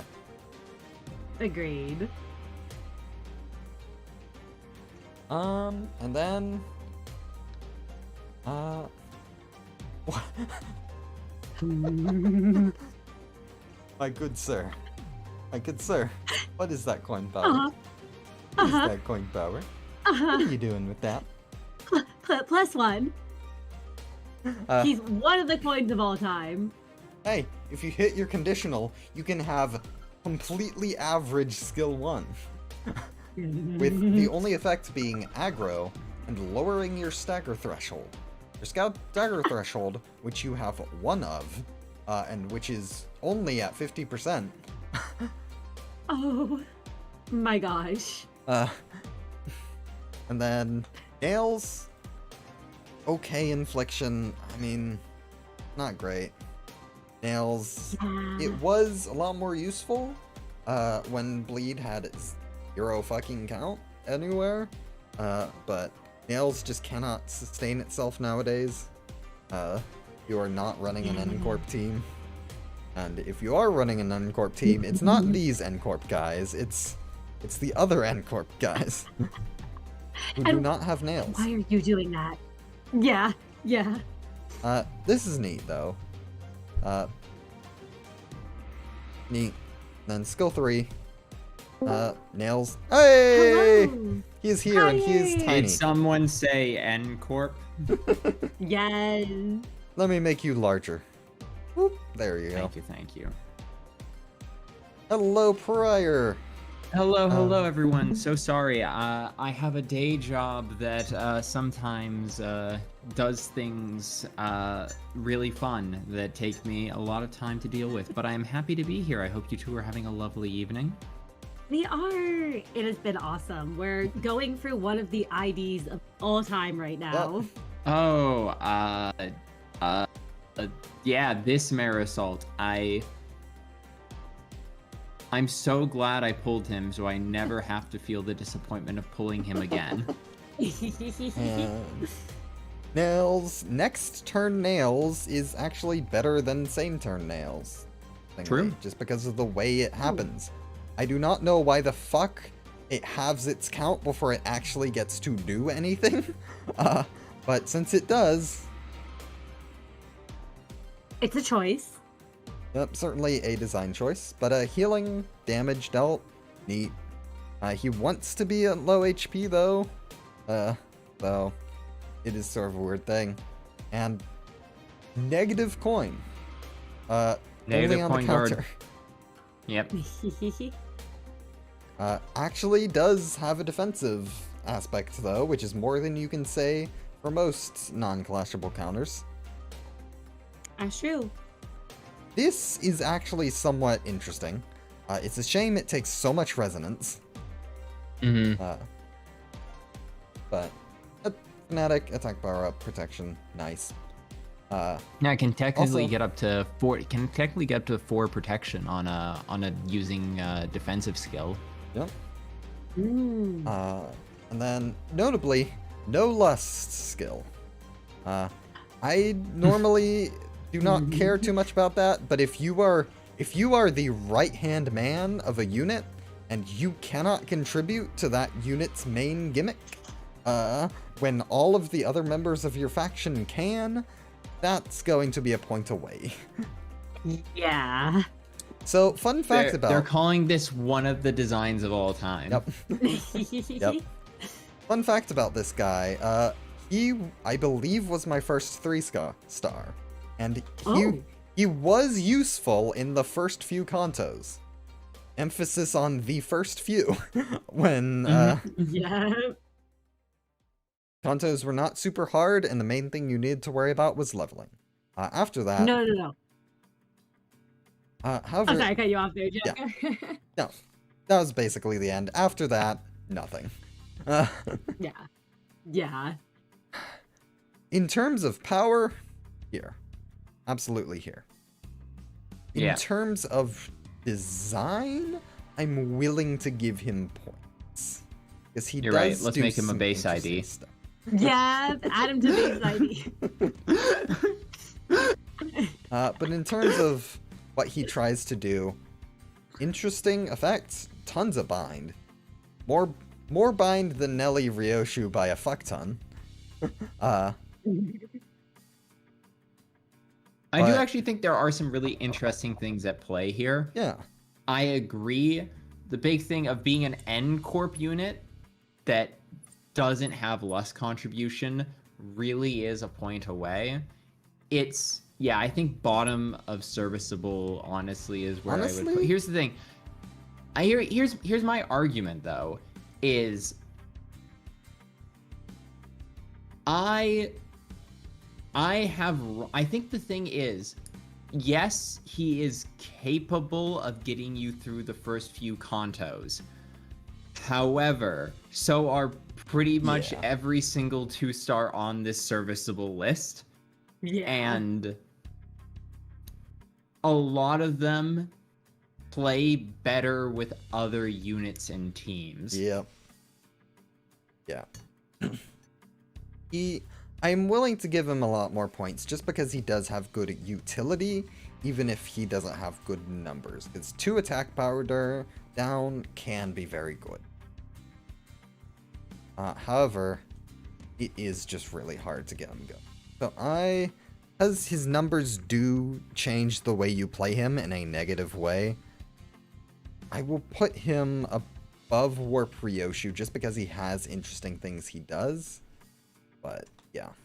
And Prior, if you want to take a look at sort of how we've ranked certain IDs. Oh yeah, no. Yes, I pretty much agree with everything you've put up. I see there. I agree with all of these. My only potential point of contestant is how is my darling Night Drifter Ryoshu not peak? Hello? What? No. Yeah, she has The some... best unit for. She's the best unit for any sinking team. I remember when she came up and I was like, it's a shame Prior's not here because I know he loves I am the the biggest Night Drifter defender. Unironically, she makes playing like sinking feels so much more fun. Yay. Interesting choice to put her in. Would you mind elaborating Okay. on that? Simple. She generates extra gloom every single turn because she gets the unopposed skill 1, which generates a gloom resource. You can ramp up to using your sinking egos really fast with her because you're just generating an extra gloom resource every single round. Interesting. Oh shit. No, that makes sense, honestly. I didn't even consider that, but you're right. Yeah, I do like how that's an extra little bonus on any unit that makes more attacks happen. Unopposed, yeah. And she is the most consistent unopposed attack unit because Yep, she is the absolutely. only unit that is guaranteed an unopposed attack every single round. Yeah, Never considered it her for is sinking. interesting. Might have to put her on the sinking team now. Yeah, she's great if you love using, like, because there are a lot, because the thing is one thing I like about having her is, here's the, in a mirror dungeon, yeah, you're not running out of gloom resource. However, putting her in a story mission, she can, like, she's the difference between me being able to use egos in a story mission and just not having the resources. But yes, Yeah. Yeah. Unfortunately, agree she with pretty does much all kind these of get outclassed in that regard by a universal mechanic of Superbia. But if you're not the kind of person who likes popping that regularly, then yeah. I can absolutely see the use case. And now, Rhino Merceau. Charge! And speed. Interesting speed conditional. I like that. Very fitting for a Rhino. Ooh. Oh, I love this idea, actually. Yay. Higher speed, inflict more bleed count. That's neat. I like that. It ties to mechanics in a way that feels satisfying. And it feels actually impactful rather than, you know, if it was +1 bleed potency, I wouldn't give a damn. But bleed count is much more interesting than bleed potency. It actually changes the way you decide how to use your skills. Agreed. And skill 3, in a similar vein, spend charge count, gain coin power, spend even more charge count, inflict more bleed count. Absolute, besides like him alongside Kurkuma Ryoshu were basically the only way that bleed could ever keep up at a certain point. Nowadays, we have more tools for that, but he was absolutely critical. And at charge count, more max speed and more aggro. Nice.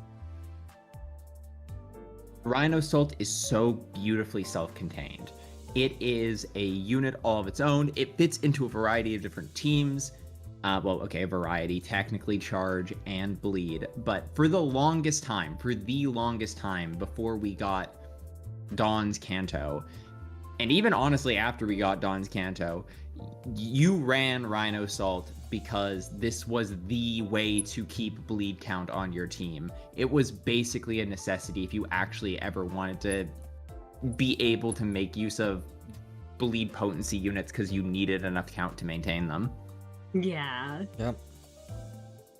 Yeah, I still see like and this is more of just because personal preference, but I've seen like YouTubers like Georgie continue to use him just because he looks cool, he has cool effects. He looks like him. really badass. Yes. I've never seen a unit look more silly and more cool at the same time. Oh, agreed. He should not work. He does. Yeah. He looks a lot cooler with the helmet, though. Oh, yeah, no, I like that helmet a lot. Anyway, he definitely is interesting. I'd put him maybe around there? I think that's a fair place. Yeah. And then the first, like, actually really good Merceau ID. Bamboo-hatted Kim. So, And which I will keep my mouth closed because I don't know people's place in Limbus Company, but I have never played this unit. I admit, I have owned him for forever, never actually played him. all right. So, poise, poise, poise, poise, poise, poise, poise. Sword of the Homeland Rending. Basically, just gives, other Blade Lineage allies' skill 1s a little more power. Use his skill 1 with other skill 1s, they get stronger. Very much a similar thing with skill 2. Plus a little slash power up for good measure. Use the skill 2 alongside allies' skill 2s, buff their skill 2s. Pretty neat. I like that sort of gimmick. I think that works really well for him. Him being all pride owing is up to the a choice. mentor title. Yep. Yield my flesh. This is the fun part. Oh. Gain aggro until skill ends. Cannot be staggered from taking damage. Very fun. Gives a nice defensive use and, you know, makes his gimmick actually work. If he did not have this, he would be so terrible and everyone would laugh at him. Clash lose. After getting hit, use to claim their bones skill. Wow. And then if you do end up hitting decent effects, decent damage, it's not terrible if you hit with him. But you want to lose because you get this.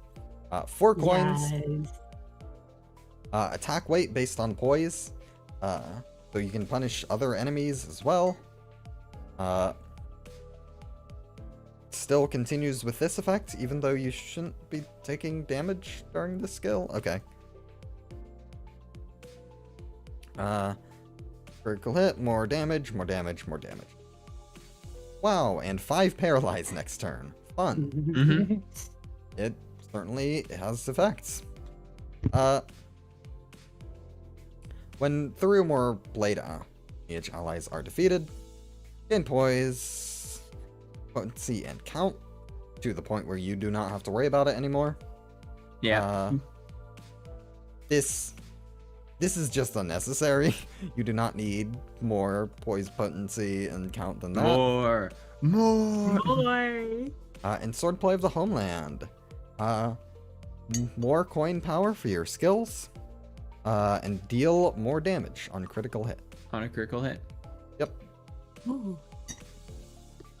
And Swordplay of the Homeland. Resist a lethal blow. Cool. Makes his gimmick work even more. Yep. Although... It is really Hang on. funny that's a resonance effect. yeah, and it... Huh. And it doesn't work on the one skill you want to be taking damage during. I never realized that. That is certainly a choice, Kim Ji-hoon. Certainly a choice. Or wait, is that an always active effect? It doesn't say always active, but I feel like... No, because it's a resonance effect. Yeah, it doesn't there are some that specify always active. There this is. time. 20 gains, poise, potency, or count with your own skill or coin effects. Give poise, potency, and count to 2 other blade lineage allies. If there are 6 or more, gain effectively. Apply Swordland of the Homeland buff to all blade. Two other. Oh, that's cute. Oh, So- I like that. This is something I have a lot of thoughts on. Basically, I like when units of the same faction work together. I do not mind a few direct buffs of specifically naming that faction. I would prefer if faction synergy worked just because the kits aligned well and their game plans were similar enough that they accomplish it together. I think that's a much better way to do it. This is not only something that helps the blade lineage, it is something that is required for the blade lineage to function as a team, and I do not like that because it means that the other blade lineage allies are not allowed to be good on their own. Because if they were good on their own, they would be broken with Kim. Yeah. And that kind of kills any hope for the Uptie 5, which needs to happen at some point. I understand why Kim Ji-hoon doesn't want it to happen. I have a lot of thoughts on why it needs to happen. It's not happening. There is no Uptie 5, everyone. It's not going to happen. It is essentially required for the continued health of the game. Even the greediest of gacha games do throw a bone to their older units at some point. And the fact that they did Uptie 4 so early kind of, I feel like, contributed to why they decided not to do it again, which I think is a mistake. But anyway, Kim Salt. Very interesting. Insult. When he released, he was one of the most interesting units. However, he more or less just heralded the new age of units, which would prove to be a lot more interesting. I see what you're saying there. I think He was the kind of testing the water ground. yeah. Yeah. I think nowadays I'd put him around here.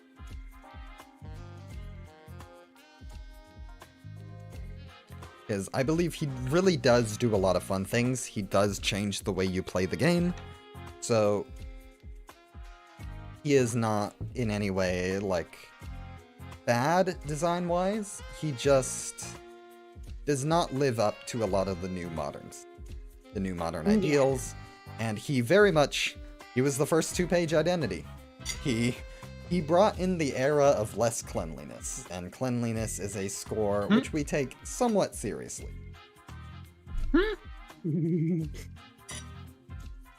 Agreed. Let's see. Yachi Marceau. Oh. So, I'm just gonna say now, most of his kit is normal Diachi stuff. However, I mainly want to focus on this effect. Erudition. Ooh. When discarding a skill, gain more HP as shield. Basically making their main gimmick even more powerful. If this unit discards a skill at 2+ insight, gain 1 clash power once per turn. Honestly, I don't think that needs to be the... Wait, is it clash power up like the status effect? I'm not sure. Oh no. Reduced by 1 when taking HP damage after getting hit, expires when staggered. An interesting effect. He makes use of it himself. I wish it did more for allies. Because it keeps them from dying and gives them a little clash power. But that, in this game where damage is key, is not going to be doing much. Yeah. And then, yeah, singing. I will say, yeah, as Limbus has gone on, surviving damage is important, and dealing damage has become a lot more important, especially with the rise of unbreakable coins. Yeah. I do think unbreakable coins actually help tanking effects quite a lot. But it is not enough. The Diachi units that want to benefit from this are already tanky enough. The Diachi like Honglu, just don't want to be losing clashes and taking damage anyway. And the fact that it reduces when you get hit on a status effect that only helps you when you get hit. Yeah. But this is interesting.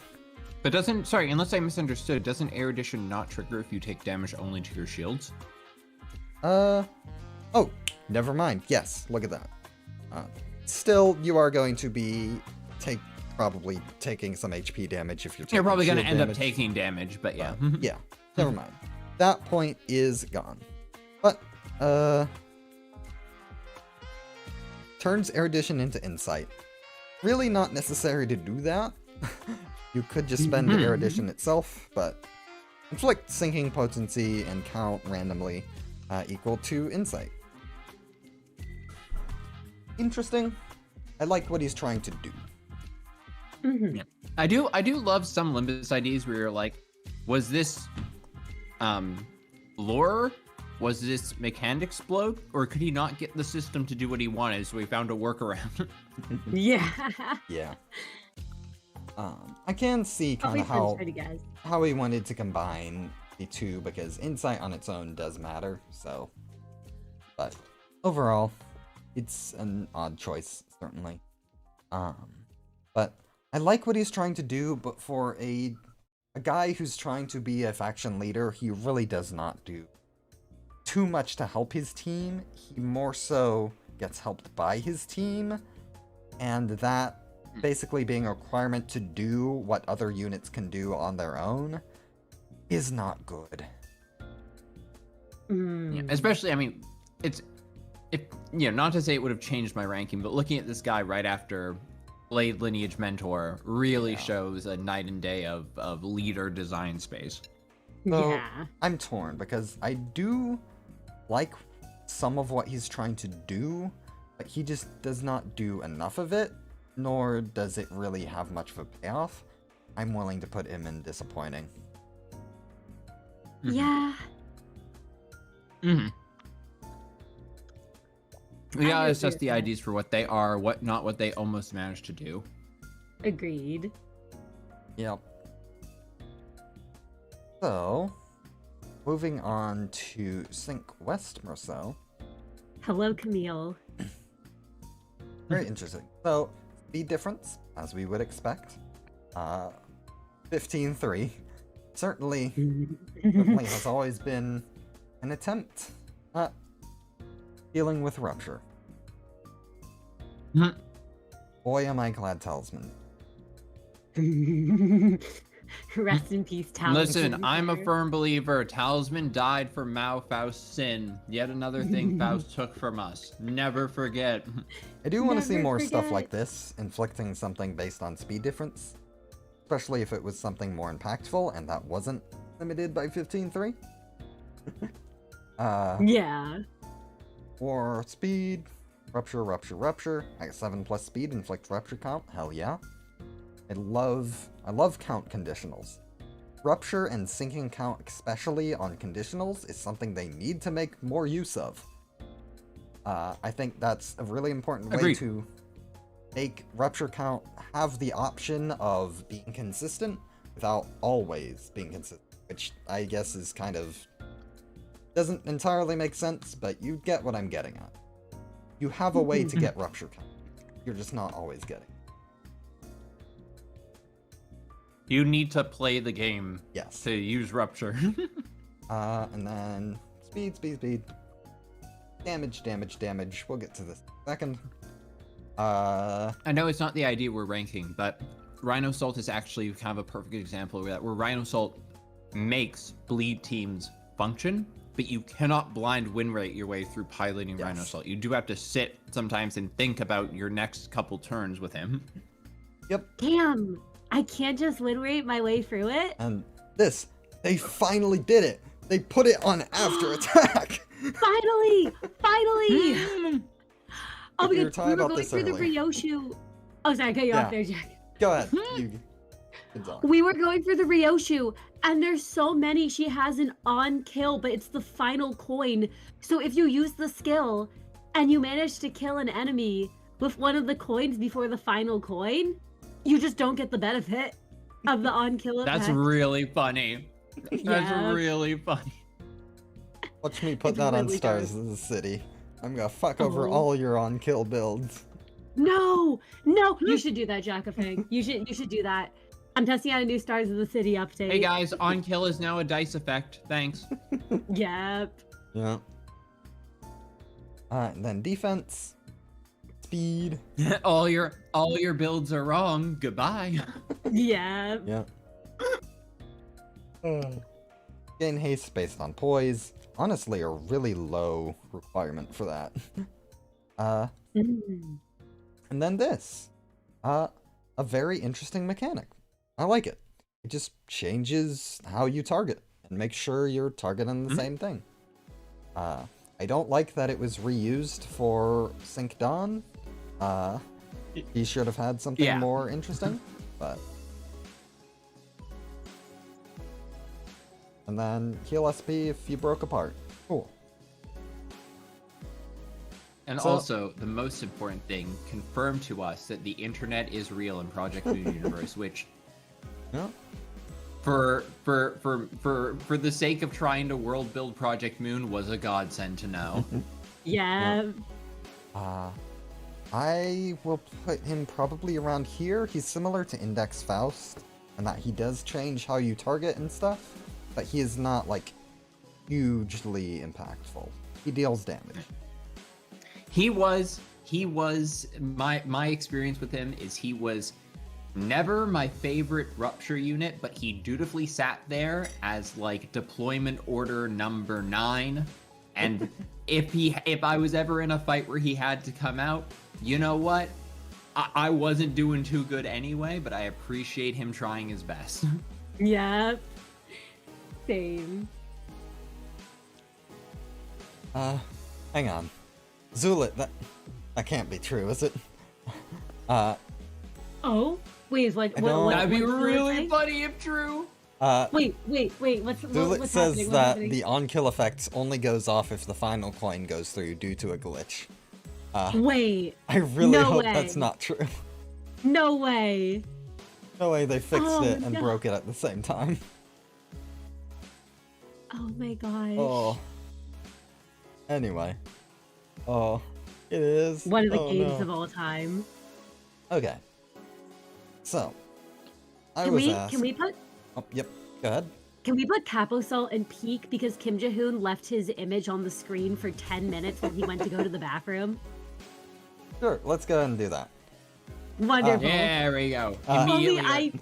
For no other reason. Of Yeah. course, obviously, there's no other reason that Capo Salt deserves that ranking in any way, shape, or form. He's not one of the. Okay, this. You might have a different opinion, Jack. I genuinely think he's one of my favorite IDs that Project Oh, Moon 100%. has ever come up with. He does so many interesting and unique things. I love him so much. I was Same. asked earlier in this stream what my absolute favorite IDs were. This is one of them. Yeah. Let's go. So, Tremor, Burn, whatever. Double Slash, it's a skill. Second skill, honestly, not too different. Or Tremor, or Burn, whatever, Tremor Burst. Skill 3. He has his second phase, Flurry of Blades instead. Tiger Mark Round, Tiger Mark Round, yada yada. Burst, burst, burst. Burn, burn, burn, tremor, tremor, scorch. Honestly, does not look too interesting. He deals damage, he inflicts statuses, cool. Whatever. I could have sworn he had a way to gain attack weight on him. I think he has. I thought he has an attack weight thing too. Does he not? Is that part of Savage Tiger Mark Oh, rounds? yeah. It might be part of the Savage. Yep. Oh yeah. Oh, so good. interesting. Love this Can idea. be in any of his. I didn't realize that. Yep, so long as it spends his last bullet. Okay. Then Clash of Blacana. Okay. And so doesn't look too impressive so far. However, everything cool he does is in his passive.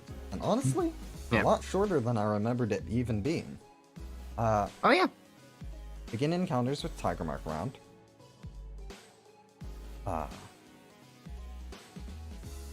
He gets essentially stronger the more he uses it in some ways, and weaker in others. Mm-hmm. Flipping a coin that consumes Tiger Mark round, or to Savage Tiger Mark round. If you don't have it, you don't inflict burn. Fair enough. A nice way to use ammo for an ID like this. If he equipped defensive skills for the first time in encounter, or spent all his ammo, or if he's staggered, reload into his big rounds and gain his shin. Yep. Which, yeah. Oh, no, he gains. Okay, Technically, his small shin, small shin. lowercase s shin. Yeah. But more power, more tremor potency, yada yada. Then when he Basically, spends a what this lot of means bullets. is he has 3 ways of reloading, and once he reloads, he is in his second phase. Yep. He is essentially a boss battle, all on his own, and I love that. Same. He recovers from stagger and only has 1 stagger threshold, so he is essentially never staggered. There's a brief window in which he is vulnerable, and then he locks in. Yep. And then he also locks in manually if you counter. He also locks in just over time. Good. He has different ways of doing it. We can do each of them once. We can continue to reload. Mm-hmm.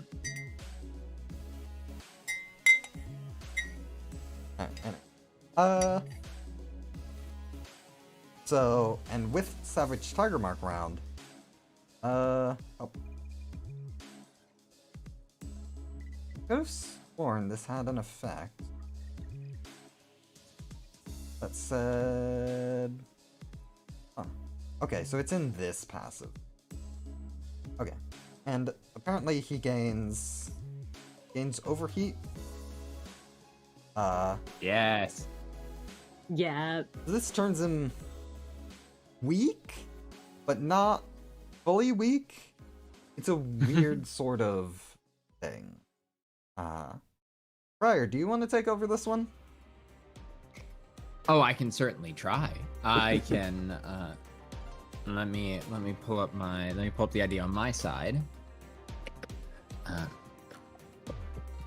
Yeah. All right. So you like this idea a lot. I figured I'd give you a chance. I do. I will gladly.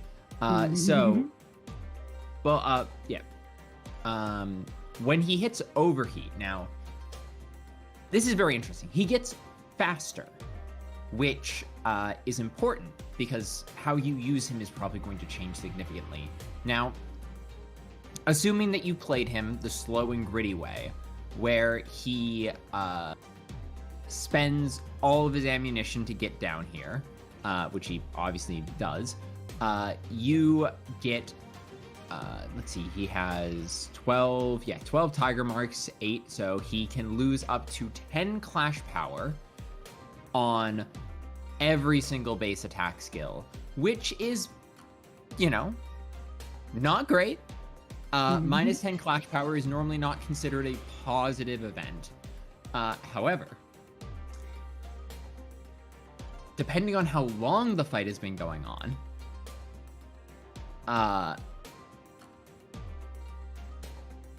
then he starts getting the ball rolling, let's say.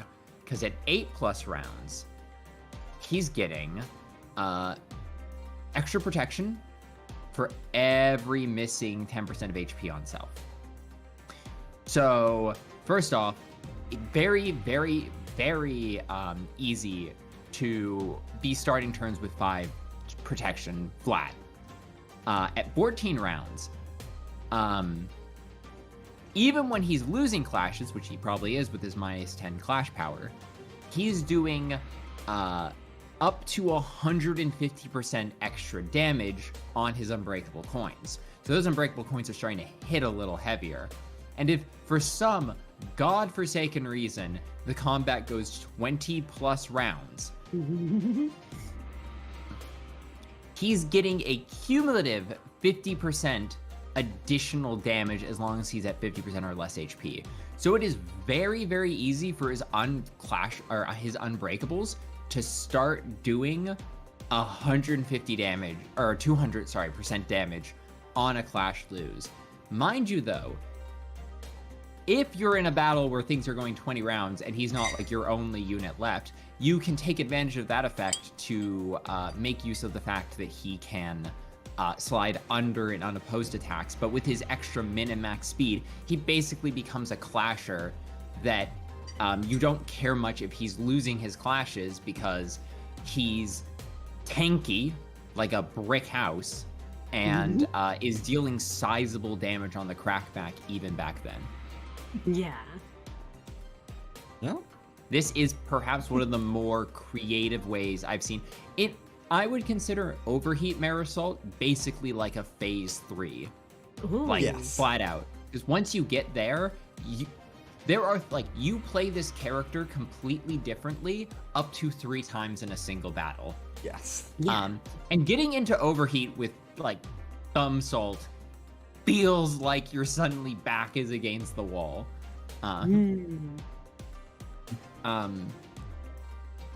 And for his actual owning sloth, first off, 3 sloth owned, not very hard to get. Gets unbreakable coins on his Tangle Cleaver, deals a little bit of extra power. That's nice. Nothing particularly fancy. Now, once he gets his Savage Tiger Mark rounds, all of his base attack skills become unbreakable coins. However, when he has 0 Tiger Mark rounds, also convert all coins of their base attack skills to unbreakable coins. Oh.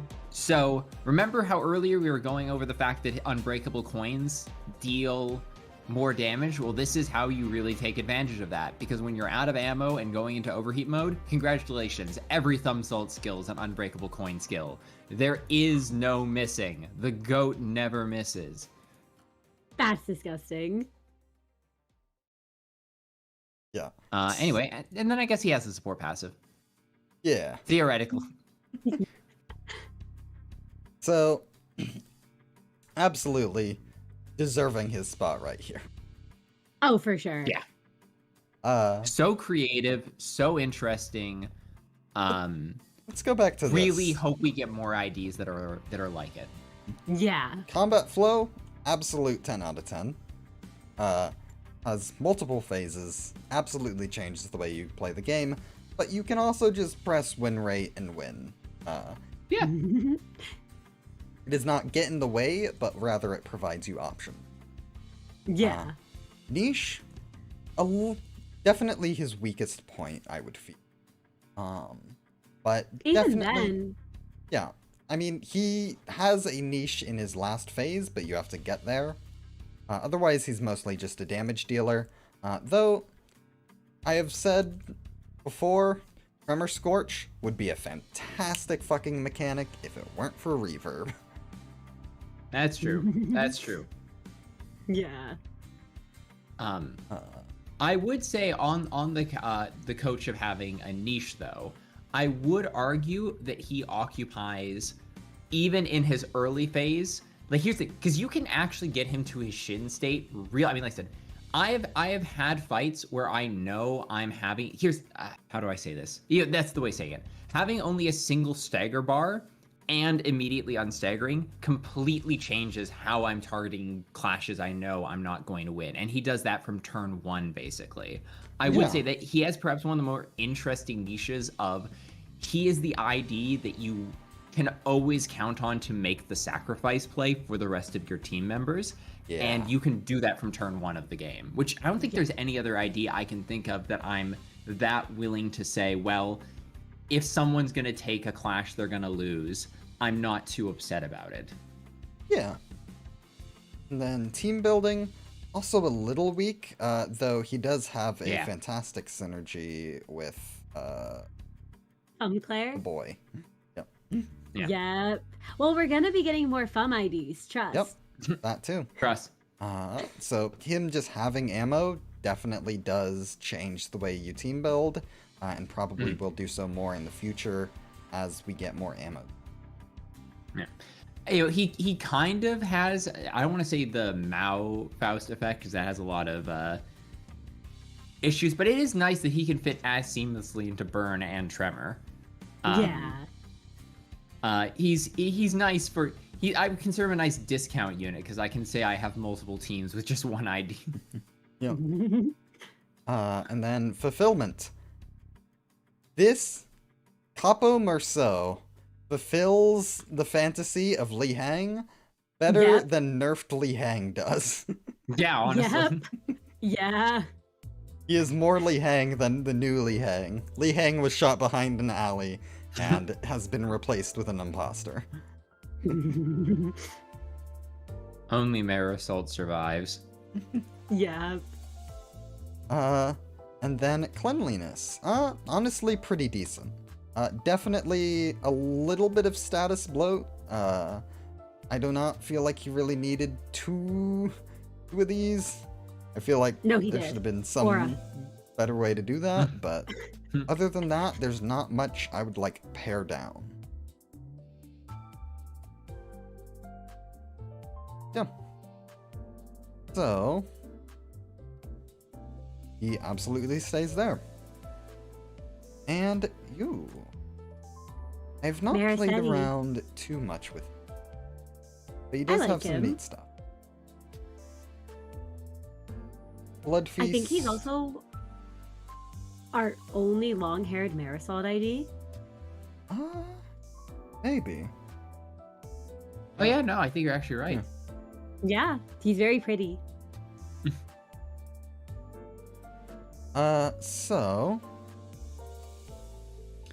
He gives this status to allies as well. He's like a Dulcinea in that way. Yeah. Yep. So he provides healing. That is big. That's big for any ID. Yeah. Gives a niche. And then bleed, rupture. Gotta tack that in somewhere. Similar thing. Yeah, plus fragility's neat. Skill 3. So, hard blood armor gets you to activate the thing. Flashed hard blood armor. Even more, spread it around. Inflict La Mancha Parade. So, this seems to be a thing they're doing recently, is these little status effects that also serve as a little bit of fragility. You see this a bit in the new Otis as well, with her effects, and also what ID was it that also had a similar... What am I thinking of? Oh no, it'll come to me. Not sure. Oh no, wait, it was the but- new ego, wasn't it? Otis's ego. It also had like an envy fragility effect. Yes. Oh, and no, Heathcliff's ego as well had a envy wrath effect. So they seem to be doing this a lot. It's decent. It doesn't change how you play too much, but it's a nice little bonus. La Mancha Land just does it even better. But it only lasts for a few hits. But skill 3 too. Increase Blood Feast by 10 for every target defeated by the skill. Apply even more hard blood armor, so you kind of cycle it, I guess. And focused performance. Forget exactly how you get that, but it's somewhere in the passives. Skill 1 and 2, final power up. Yada yada yada. Skill 3, even more final power, deal even more damage. Not super interesting, but it is something. It makes him more of a support unit and defense. Hard blood armor helps with bleed. That's somewhat interesting. Keeps them from dying horribly. Blood Feast, we know what that does. Yeah. It's from max hard blood armor. Gain focus. Get staggered due to damage. Cover from stagger. Consume all hard blood armor. And this is neat. Little nice bonus for having them together. They already synergize a lot. Wasn't really necessary, but oh well. It's cute. It's a fun flavor thing, I feel. Yep. Then he gains more benefits from his own hard blood armor, focus performance, La Mancha Parade. And then this is neat. It's a shame it takes so much res, but I understand why. Oh. And it only happens 2 times per encounter. Interesting. So it's something new. It's an up and as a resource. So I like that it's a support unit. I think we need more support units. I think it is a little bloated. I think that's my main criticism, is it has a lot of status effects that it doesn't really. There are ways to support, help allies deal more damage without the need to create status effects for things that sort of already exists. Like, you can give just attack power up. There's nothing wrong with that. You can inflict fragile. Yeah, But I like the flavor. overall, still very good. Oh, agreed. Probably around there, yeah. Is he above or below I'd say Dayu he's Daiju? above Dayu. I don't think his cleanliness issues bring him much lower. Yeah. Alright. I kind of want to go through all the Honglus, but we have the next part literally in 24 hours, and I want Yeah. to make sure my voice will survive until then. So as much as I'd love to keep hanging out with you guys, especially since Prior only recently got here, but I just need to... Oh, is something... What's my browser doing? Oh, Discord. Okay. You're back. Welcome back. Yep, so Discord went a little weird for a second. Hopefully Oh the no, I stream thought is you were still that fine. offended by my Rian voice. No, Yeah, I also thought that Prior's Rian voice was so offensive that you just had to leave. Like, you I were didn't like, even I hear it. can't Did you stick do around. it? No, I was about to, and then you just left, and I was like, wise move. Oh. Discord saved me. Oh wait, did the stream crash? Are we still live? I think we are... Are we... Technically still alive? I think... What is going on? Is my... Can you all hear us? Yeah, Hello. What?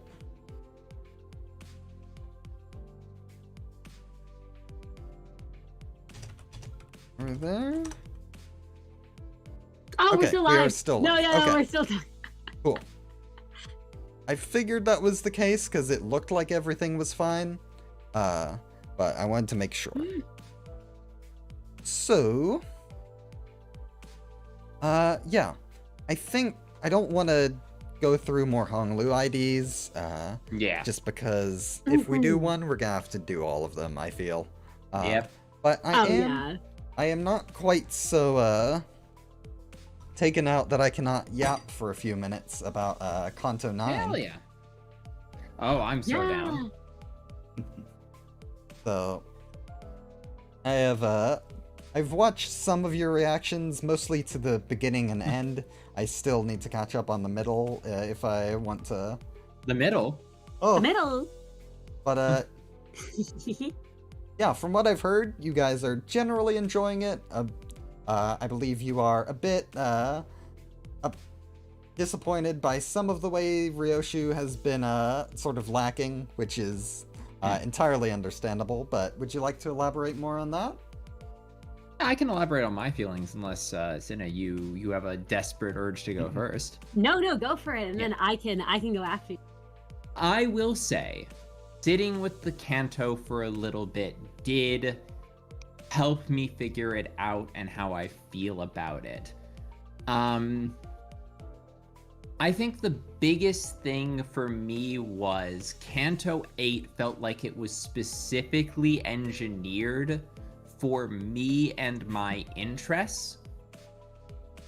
And there are a lot of meta sort of like things that happened around Canto 9, which I think have led me to judge it a lot more harshly than I think I otherwise would have. I obviously I was one of the people that was very disappointed to learn that the issues with the theater were literally errors and not actually like a legitimate part of like a Project Moon meta ARG. Like, you know, they're messing with us, the players. I was someone who was very upset we lost an Intervalo to the Arknights collab. No hate. I personally have no interest in Arknights as a property, nor do I think I ever will. I gave it a shot. It just wasn't for me. So going into this Canto, I felt like I was already perhaps less charitable toward, and then also the leaks happened, which, you know, I tried my best to avoid them, but stuff got through. It sort of probably put me into a headspace where a lot of this stuff I would normally just kind of say glory to Kim Jae-hoon and you know, let it ride. I do think there have been some legitimately great moments this Canto. I think that the highs of this Canto were really high. I'm just a little disappointed all the things I thought would happen this Canto kind of did, where Ryoshu had never been set up to have any NPC connections. Or I shouldn't say NPC, I guess. I'm feeling too much tabletop. Ryoshu had never really been set up to have any connections to any existing characters. So any characters they brought in, which they really did a good job of making it feel epic, and I'm so glad to see the Distortion Detective cast. But it felt like it became the Distortion Detective Canto a little bit. And I know part 3 is gonna happen, but yeah, we seem to Oh, be did they get having- Prior? Oh, yep. I think they took Prior out for his they Canto sent me 9 into the take. void. They sent me into the void for my opinions. Kim Ji-hoon came to my house and I just had to fight him off. I ultimately think that I'm not one of those people who are like, Canto 9 was, you know, sloppily done. I think that, like, what we had, what was good. I think that the story, they're telling the story they want to tell. Unfortunately, the quality, like, the one thing, and here's the thing, I only started playing in Canto 7, so I did get lucky in that I joined the game right as I think it was going to its, like, golden, like, right when they had really figured out their, like, you know, their jam and their vibe.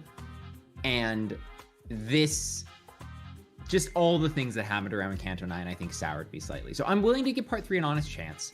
I'm willing to have my mind changed on Ryoshu. I knew it was going to be an uphill battle because Ryoshu has historically been a character who doesn't really care about other people, and a lot of, and again, not saying I'm a better writer than Kim Ji-hoon. I'm absolutely not. That man is genuinely, I adore his writing. I think he is a genuinely generational talent. I really appreciate the stuff he does. But it felt very weird to feel like we were getting all this setup to the idea that Ryoshu is the odd one out of the group. It's like she's some kind of an outcast or something. No, it's the, that she's like the odd one out of the group. There's only one sinner she really gets along with, and that's Sinclair. And she's walking this path of azure. She's on a one-woman quest for blood. She spent the entire game being cryptic and talking about murder and, like, being really obsessed with gore and killing, even in a way that, like, has kind of had even the more desensitized sinners kind of go, damn, you're freaky, Ryoshu. But it feels like they took all of that, like, building setup and kind of did nothing with it, because everyone basically was just like, actually, we don't really have a problem with Ryoshu at all. Like, she's just one of the gang. She's one of the family. She's a reliable member of, like, the sinners. And she always takes her job totally seriously. And it just feels like there was a lot of really interesting directions they could have taken it. I feel like an inverse of Don Quixote's Canto, where in Don Quixote's Canto, we saw the sinners rallying around someone who had always been there for them, even when they didn't appreciate it.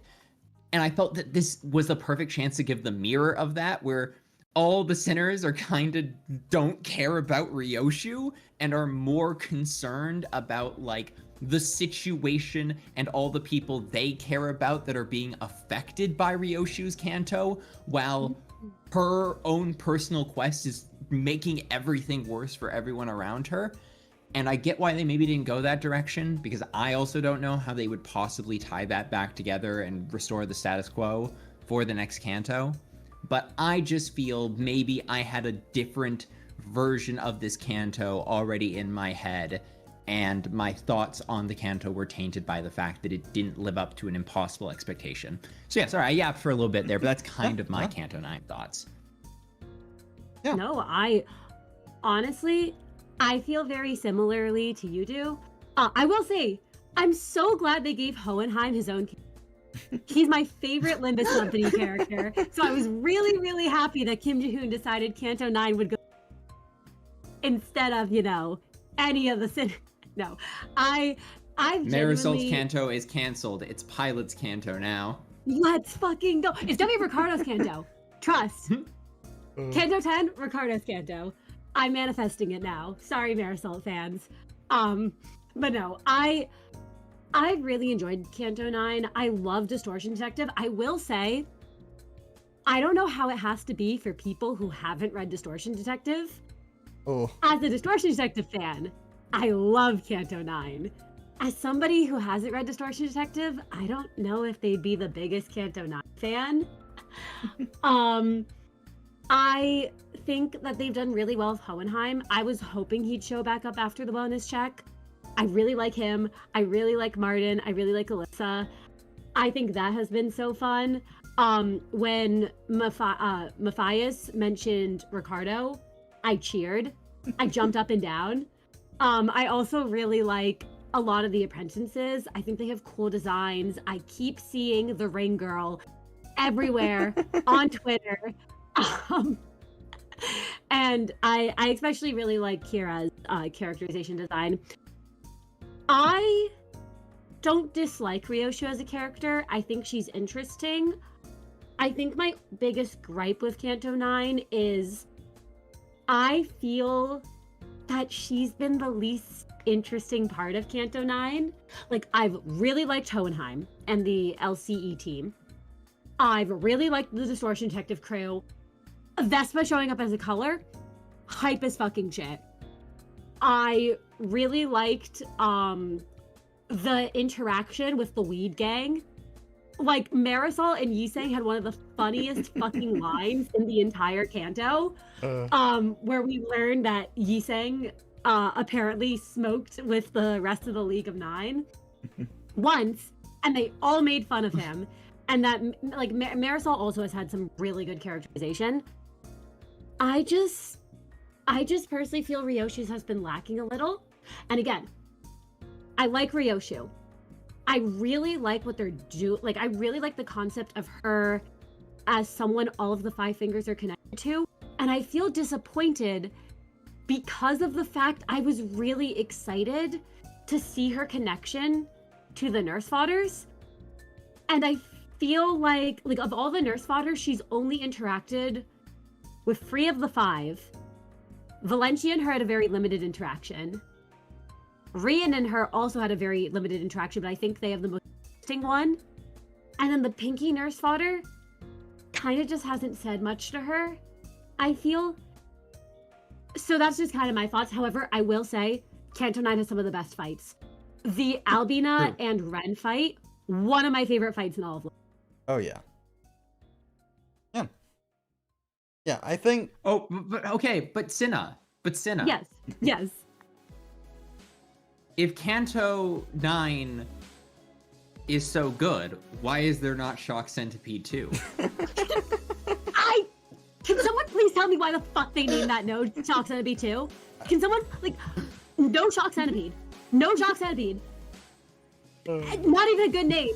I will say, that's my one other gripe. That's one of my other gripe. I'm so sorry, Jack, if you have something to add. Why are we fighting? Why are there so many damn mannequins? Why is every other node a mannequin fight? Because that's how it feels. We actually, me and Cinna did go over. And I'm so sorry. I'm so sorry, Jacko. You've broken the dam. One thing we did do that was very interesting is we did go back to Canto 8 and Canto 7 and count how many story nodes versus fight nodes versus story fight nodes there were, and it was actually a very interesting analysis. Not just in the fact, because Canto 9 has had fewer story nodes and fewer story fight nodes and more pure fight nodes than, now here's the thing, we had to analyze Canto 8 Part 1 and then Canto 7 Part 2, so we were kind of mixing, our backlog there, just because obviously Canto 8 Part 2 was a dungeon, so there wasn't, a strict comparison. But one thing that was more interesting was not, the quantity, because they weren't off by, a massive amount, but it was the way they were laid out, where Canto 7 and 8 would have story node, story fight node, fight, story fight, story, and then repeat that pattern, while Canto 9 has story, story, story, fight, fight, fight, story, fight, story, story, story, story. And Yeah. I think that contributes a lot to the. I didn't actually think the issues were so much how many fights there were. It's that it felt like you were either being bombarded with like 3 different stories happening simultaneously, or you were going through a gauntlet of fights that didn't feel like they were advancing the story. Especially because we were only fighting with one group of sinners. Not even like fighting between the different groups. I'm so sorry. That was one of the choices of all time. Release Index Faust. Release Uja Otis. Release Index Don Quixote. You can use none of them for any of the fights in the first 2 parts. Hey, next we're getting an Ishmael. Guess what we can do with Ishmael? Not Canto 9 Part 1. Not Canto 9 Part 1. I like separating the sinners. However, I do think it is very funny. He releases cool IDs and he goes, hey, Limbus players, do you like these cool new IDs? Fuck you. You can't use them. Yep, not even the egos. Not even the egos. No, not even the egos. Yeah. Well, you're right. We can't use the KQE flip either.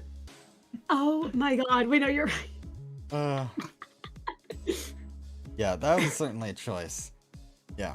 My thoughts are, I'm generally a bit more positive, though I do think all of your complaints are very valid.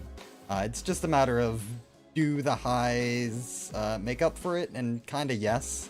It very much depends on how they stick the landing, but what they're setting up I think is really cool. I do like that Ryoshu is generally shown as being more positive than you'd expect. Like, the way when she's asked, hey, are these guys your friends? She, without hesitation, just says yes. Like, no, oh, we're co-workers, no ambiguity, just, yes, we're friends. And just the thought of her being so nonchalant about it, I do like her having that sort of connection, even if the others don't necessarily reciprocate it. I think that kind of... Because her Canto is all about connections, so... I think that's going to come into play, especially in this everyone is here moment, which I think is part of why part 2 was like the way it was, is it needed to set up everyone else so that them coming to her aid felt a bit better. Is it perfect? I do see that perspective. Is it perfect? No. I do wish the people had more of a reason to want to help her specifically, and not just because she has a baby waiting for her. I do think having more of a connection that way would be nice. But I will say the biggest revelation is that Ryoshu is not a emotionally distant and repressed older woman, but instead an edgy 27-year-old was the funniest fucking thing that could have possibly happened in this Canto. Yeah. I'm like, what are you doing acting like that? You should be at the club. Yeah. Next I we really learned that like that Otis is reveal. 23. Don't even joke, Jaka. Don't even joke. If Otis is 23, I'm Otis was 23 and the smoke war was 2 years ago. All your theories are wrong. Goodbye. Wait. I do think it would have been... surprise soundboard. That emoji bullet is me right now. But yeah, I do wish they had contrasted that a bit more with Ryoshu being more violent. I think having her be incredibly violent while also still expecting everyone else to be right at her side and them instead being creeped out would have been really cool. That would have been a really fun dynamic. But overall, I do think some pacing issues, but I think what this part 2 did is what a lot of like Canto 6 part 2 and 3 wanted to do, which was hype moments and aura that also contributed to the emotional like relevance of the plot. Because I think this had a lot of like, oh, here's your favorite characters doing big cool things, but I felt like compared to Canto 6, it had a lot more of an emotional connection to what was going on. Yeah. That is I fair. agree with that. We also got to see And the to be- human Thunderbolt. Oh, sorry, I cut you We off. also got to. No, I was gonna say we got to see the. Yeah, I was gonna say yeah. We got to see. I think.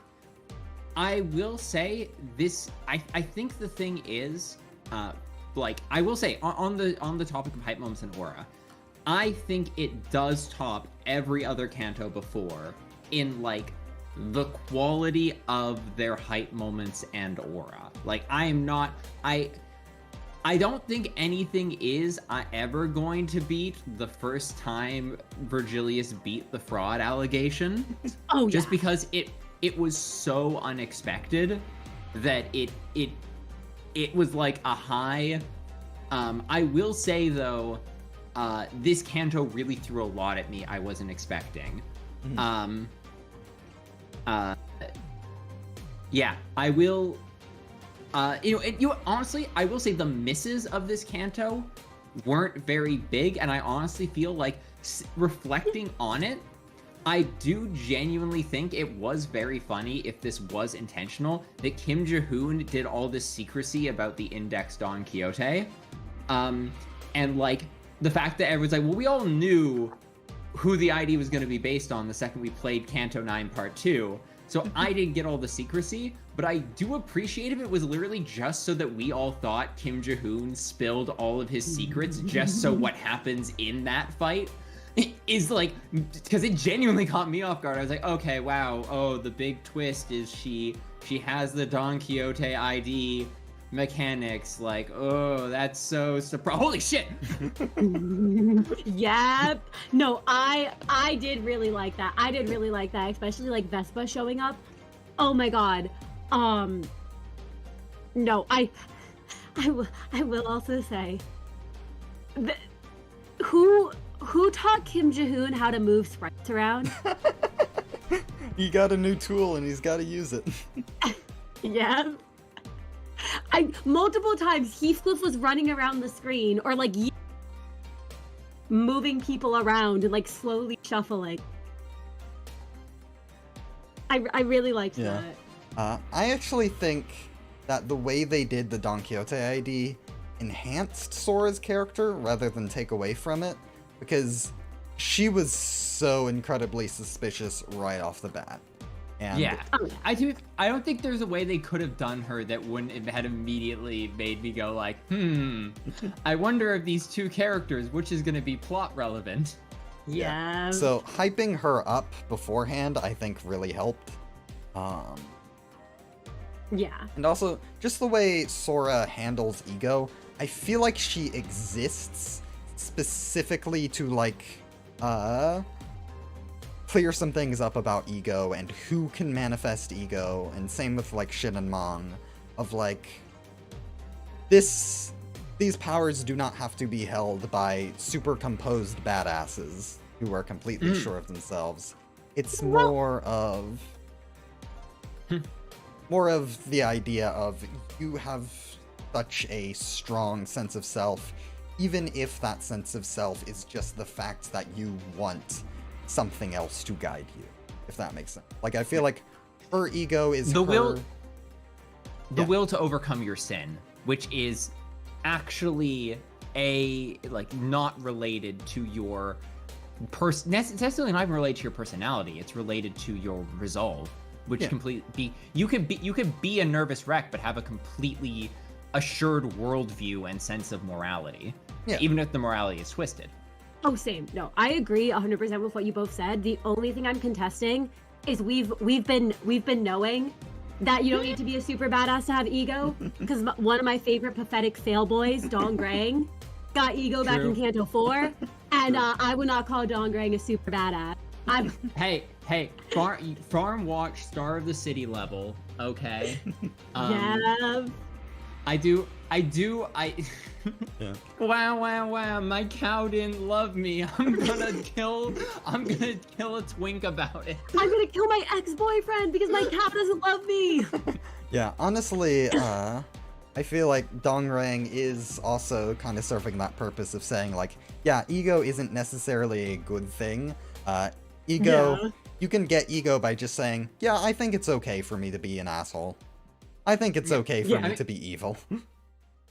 Yeah, I do find that very interesting how it manifests, because it's not even an inherent statement on like the nature of good and evil. It's the idea of, if you grapple with the idea that what you're doing might be evil, and that is like the core of like what makes you suffer, there are two theoretical ways to overcome that like internal dispute with yourself. One would be the more positive way of saying like, no, like I must be sure of what I'm doing is good, and, you know, stride forward, you know, even though it's scary, which, you know, is a more positive manifestation. But it would also be a completely self-assured, you know, rational worldview if what you're saying is, well, even if it's evil, it's what needs to be done.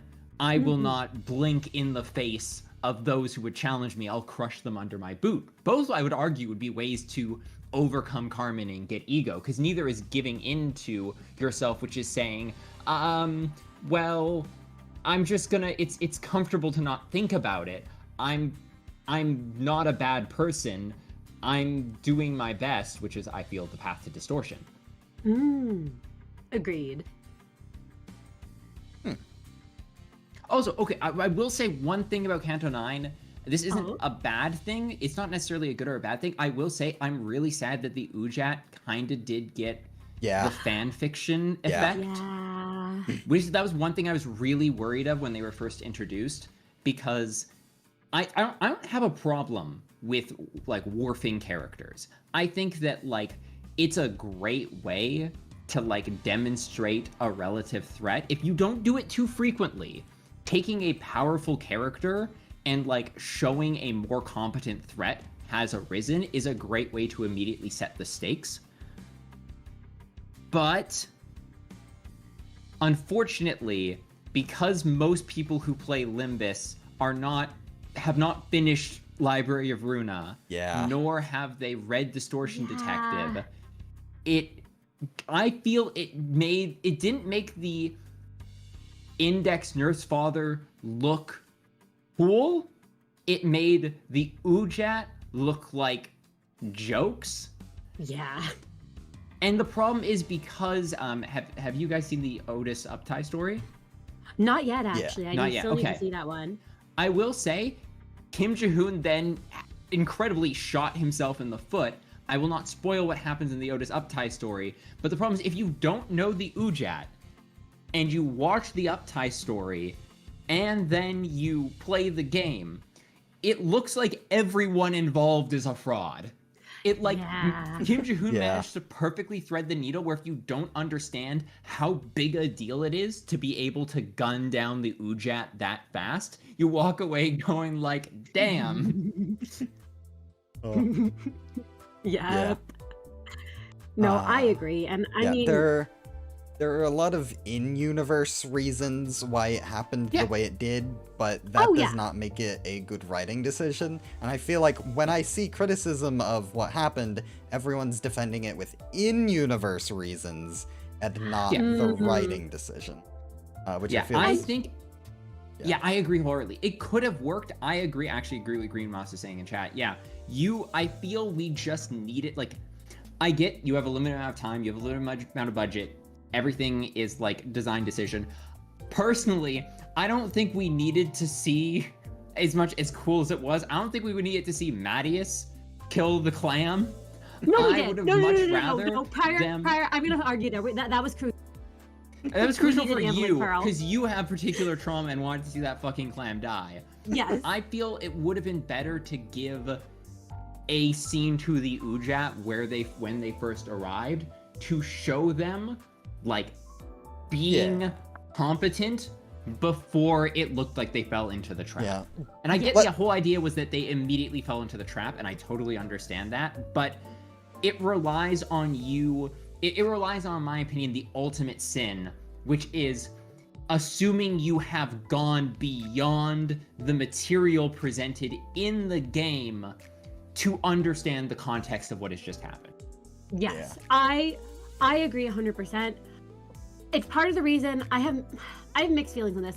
I am a firm believer I don't agree with gatekeeping at all. I do think people who play Limbus should at least check out the other source material. I feel like enhances the experience if you do. That said, as a creator, you have to keep in mind most people aren't gonna check out that additional source material. Yeah. Not However, everyone. I do like how the Ujat. I do like how the Ujat like stat block looks in Limbus Company. I also love how it looks in Stars of the City. If you haven't, real. Yeah, they gave some really unique effects to Otis.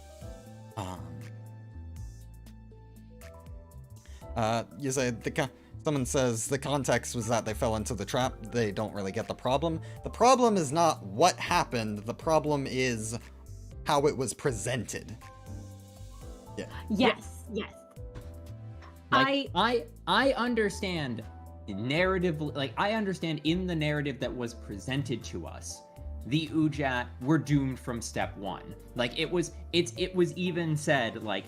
The thing, like, they even in character just say, oh, well, the results would have been different if they were fighting in an open field. Like, yeah, that's why they didn't fight in an open field. The problem is, we've never seen the Ujat fight in an open field, nor have we ever seen the Ujat. Like, it's literally the same thing that led to the Fraudilius allegations, where we kept getting told the red gaze is strong. The red gaze can beat anything. If you've read Leviathan, you go, no, guys, the red gaze is a badass. Yep. But I admit, I hadn't read Leviathan. I was one of those people calling Virgilius a fraud. Yeah. Until the game explicitly had a hype moment in Aura that showed us. And that was great. But I feel this was like the inverse of that. Where, like, rather than giving the Ujat a hype moment to make me go, oh my god, the allegations are true, it just kind of left me feeling like, oh, okay.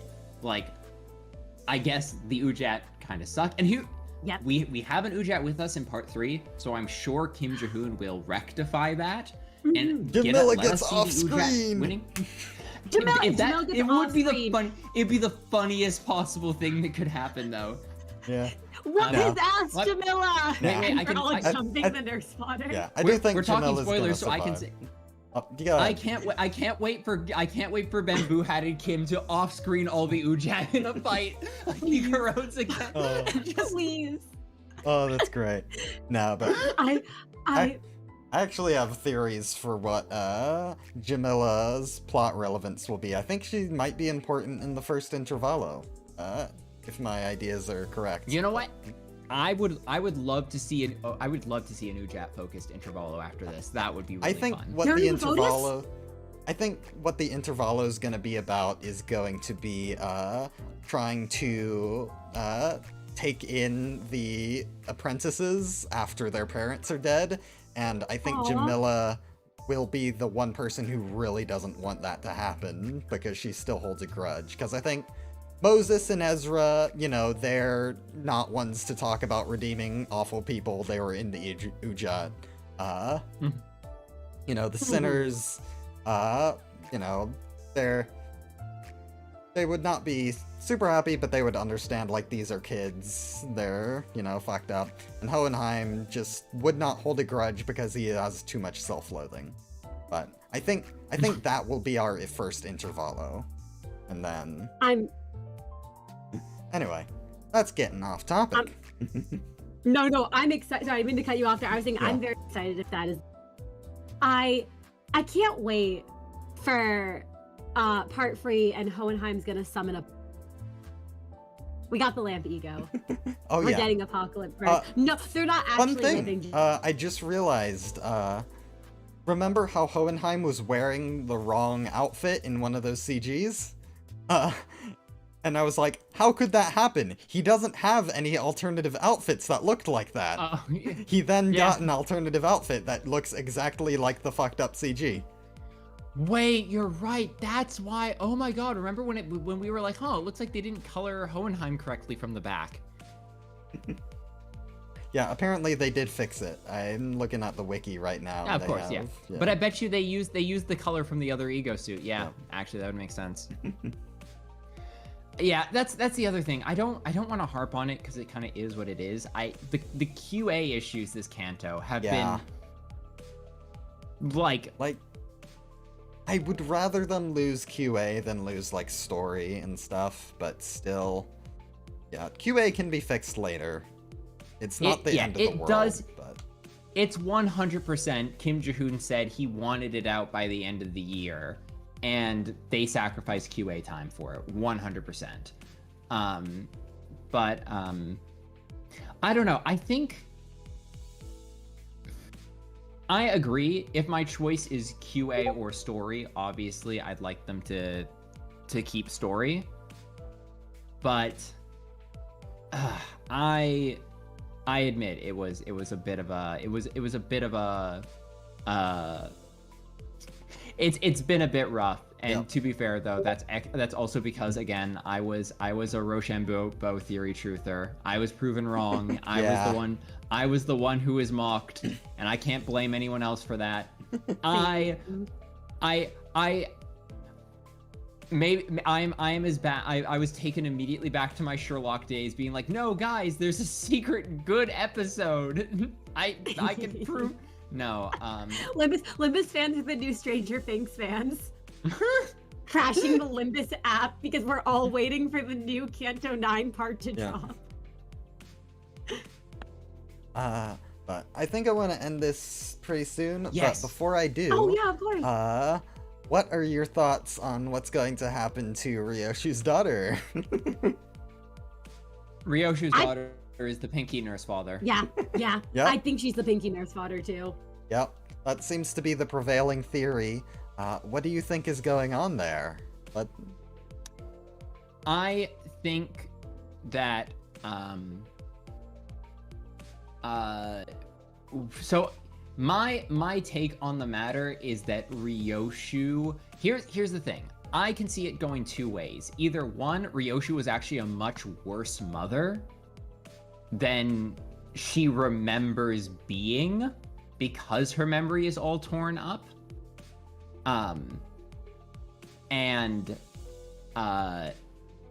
You know, it's the one that's the spider breaking the thread, as it were. The idea that, like, the one good thing that, like, she clung to the whole time turned out to not even be the case. Like, she was actually a genuinely, like, she was as bad as Valencia and the unnamed Pinky nurse mother, or nurse father. The other alternative is it's the kind of resentment for, like, you know, leaving her there and escaping on her own. I think that would be the less interesting direction, because I'm not a huge fan of the, like, you left me, and it's like, I had no choice. And because, like, I get that, like, character-wise, yeah, people have irrational emotions like that. I feel it removes Ryoshu's agency to, like, actually have to grapple with what happened. I would much rather see a version that has Ryoshu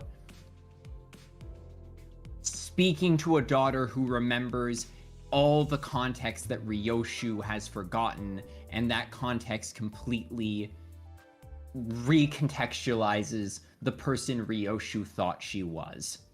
Yeah. Because I think a line that will make a huge difference, I think that the line that is very important to set up, that was set up, was the, like, oh, it's so nice to see after all these years, you all still haven't changed at all, and that's so satisfying. I think that is a setup for Ryoshu to get hit with that. The idea that, like, for as much as she thinks that she's changed and is, like, coming back to rescue her daughter, she's actually the one who's no better than the day she left. That would be really interesting. Yeah. But then again, I've only read one of two pieces of Ryoshu's source material, so I am very familiar with the spider's thread, but I'm not very familiar with Hellscreen. So I don't think the dad in Hellscreen was a very good dad, from what I remember at Hellscreen. From what I remember, being a dad was the only thing he was good at. Really? Wait, was it the only thing he was good at? I think he was a little overprotective, but he did genuinely care for his daughter. That was like his one Oh. good thing he ever Oh. did. Yes, very important. You can genuinely care for your child Yeah, and absolutely. still be a bad parent. But it was not like bad in the same way that, you know, Valencia is bad, or Yeah. Oh, the yeah. Pinky Nurse Oh, Father yeah. is bad. Or I in the could- way that, like, Matthias is bad. Yeah. Yeah, I could see her being like, not like she acted like Matthias, but like Yeah. thought you were a better mother than you actually were, you know? Or like, Yeah. I mean, the whole thing of like, especially because she was so young, she basically, if she was in her early 20s raising a kid, I'm gonna be real with you, I feel like you're basically figuring your own, not to say you're not at every point in your life figuring stuff out, but like, given how she was raised, given how young she was, there's probably only so much she could do, and I wouldn't be surprised if she messed up a lot in raising a kid. It's like, one thing I should note, so the whole conflict with Yoshihide's daughter originally, I think what was in the book was she was, you know, in service to the Lord. She was in a very prominent position, and he, at every opportunity, tried to get her out of that situation. He tried to get her out of his service, out from underneath his grasp. And that very much ties into, you know, Ryoshu not wanting her to be in the care of the nurse fathers, not wanting them to know where she is. Which brings me kind of to my thoughts on, you know, what happens to the daughter at the end of the story. You know, she's burned alive, and it's inadvertently Yoshihide's fault, because he asked for a young woman to be burned in a carriage. Lord obliged. The fact that it was his own daughter, well, that was just a bit of, you know, revenge for Yoshihide. Denial after denial. Yeah. Yeah. So, while I don't know exactly how it's going to happen, Ryoshu is absolutely going to kill the Pinky Nurse Father. And with what we've described so far, she is not going to know the truth until the very last moment. Yeah. I feel like there's a possibility. How it happens exactly, I don't know. Maybe it is just the daughter grew up quick because of some time manipulation bullshit. Maybe it's an identity, because we know with like Wild Hunt Heathcliff, you can overwrite an identity onto anyone if you have the right tech. I think it's ring tech fuckery, because we even know Virgilius had mentioned unfinished business, and if you've read Leviathan, you know what shit happened there with the ring and mirror tech. Yeah, it's not quite clear how much of the ring has the ID technology, if it's just the pointilists or been spread around, but there is definitely the possibility, and I think it would be awful if Ryoshu did like a big finishing move, probably her ego attack, ego moment, on the Pinky Nurse Father, and then the glass just shatters and there's a bloody child. That would be fucking awful, and I would love it. Oh yeah. Yeah, it's gonna hurt. It's gonna hurt. How exactly they execute it? Prior. I do hope it does tie more into Ryoshu's flaws than just Blind Rage. Yeah. Blind Rage would be fine, but it wouldn't really hit as hard as, like, other more complex flaws. Yeah. Regardless, I'm very excited. And I also can't wait to see more of Hohenheim, my favorite Limbus Company character. Yep. I don't want to spoil it if you haven't seen it, but have you seen like the data mined sprites? I have. He's got dimensional refraction variant. We're getting one of the coolest abnormalities from Lobotomy Corporation. Yeah, and have you seen his full sprite has been data mined. Have you seen the other weapon he uses? The weapon? Yeah. The weapon? The fact that it's a crossbow? Big fucking crossbow. It's so cool. It's so cool. I'm so excited. Our TTRPG is going to be eating so good if they if we learn that, like, oh my god, everything about this is like so good. I'm just Sorry, cut you off, Prior. no, yeah, it's just it. I'm just like, I'm so excited, and I really have my fingers crossed that we get confirmation it is Dimensional Refraction Railway and Big Bird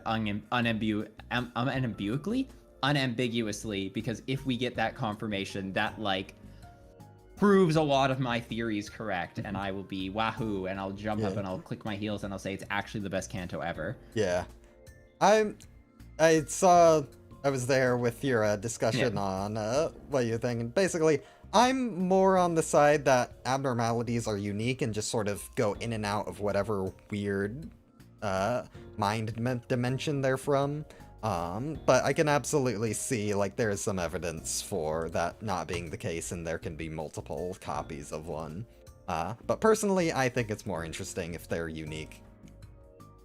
Just personal preference. That is totally fair. I respect that, and I absolutely understand why that would be interesting.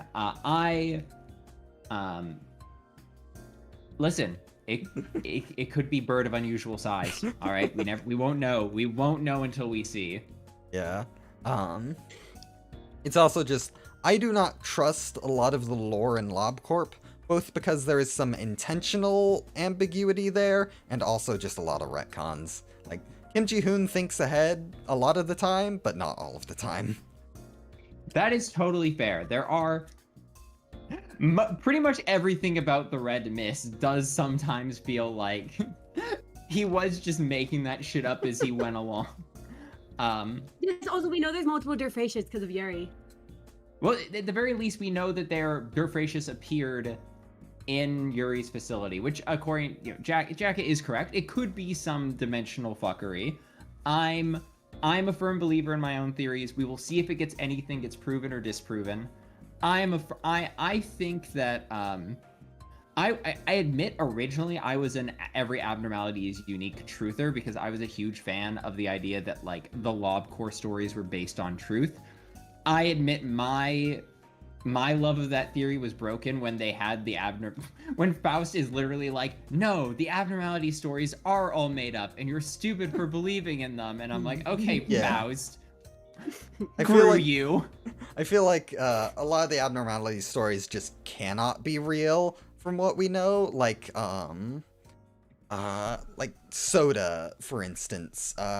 It, like, being given by an employee to, like, mess with the other employees and, like, send them off to the shrimp boats.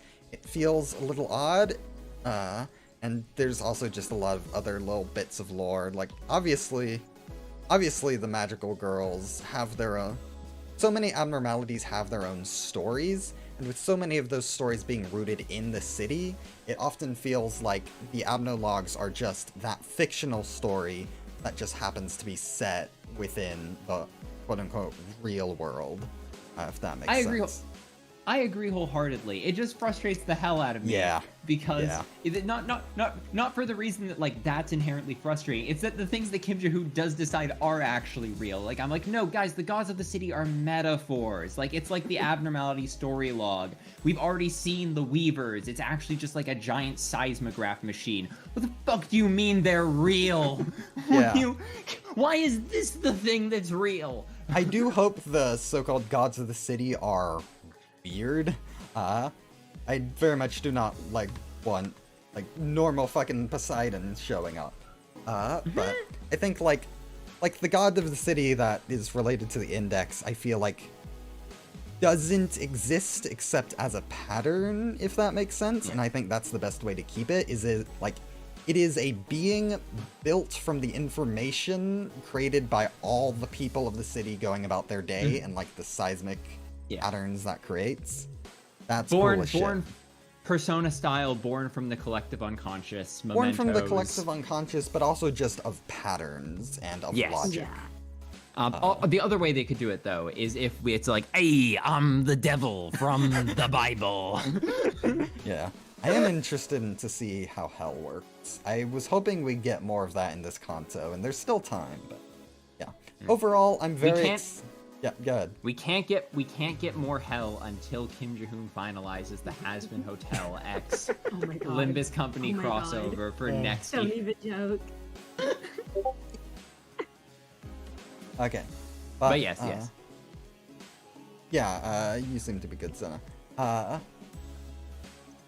Oh no, sorry. I was talking about the abnormality logs. I have no idea if it came through or Oh, not. did it? Did might it not not? have. Or did it? I I don't know don't if you think so. either of you heard what I was saying.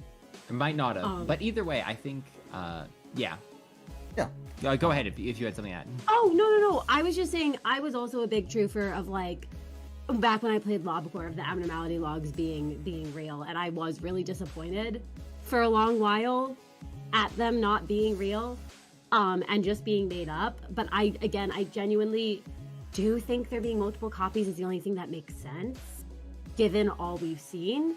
And I was just thinking that with the abnormalities. I also want to see Big Bird. I also hope we see Big Bird in the upcoming Canto part.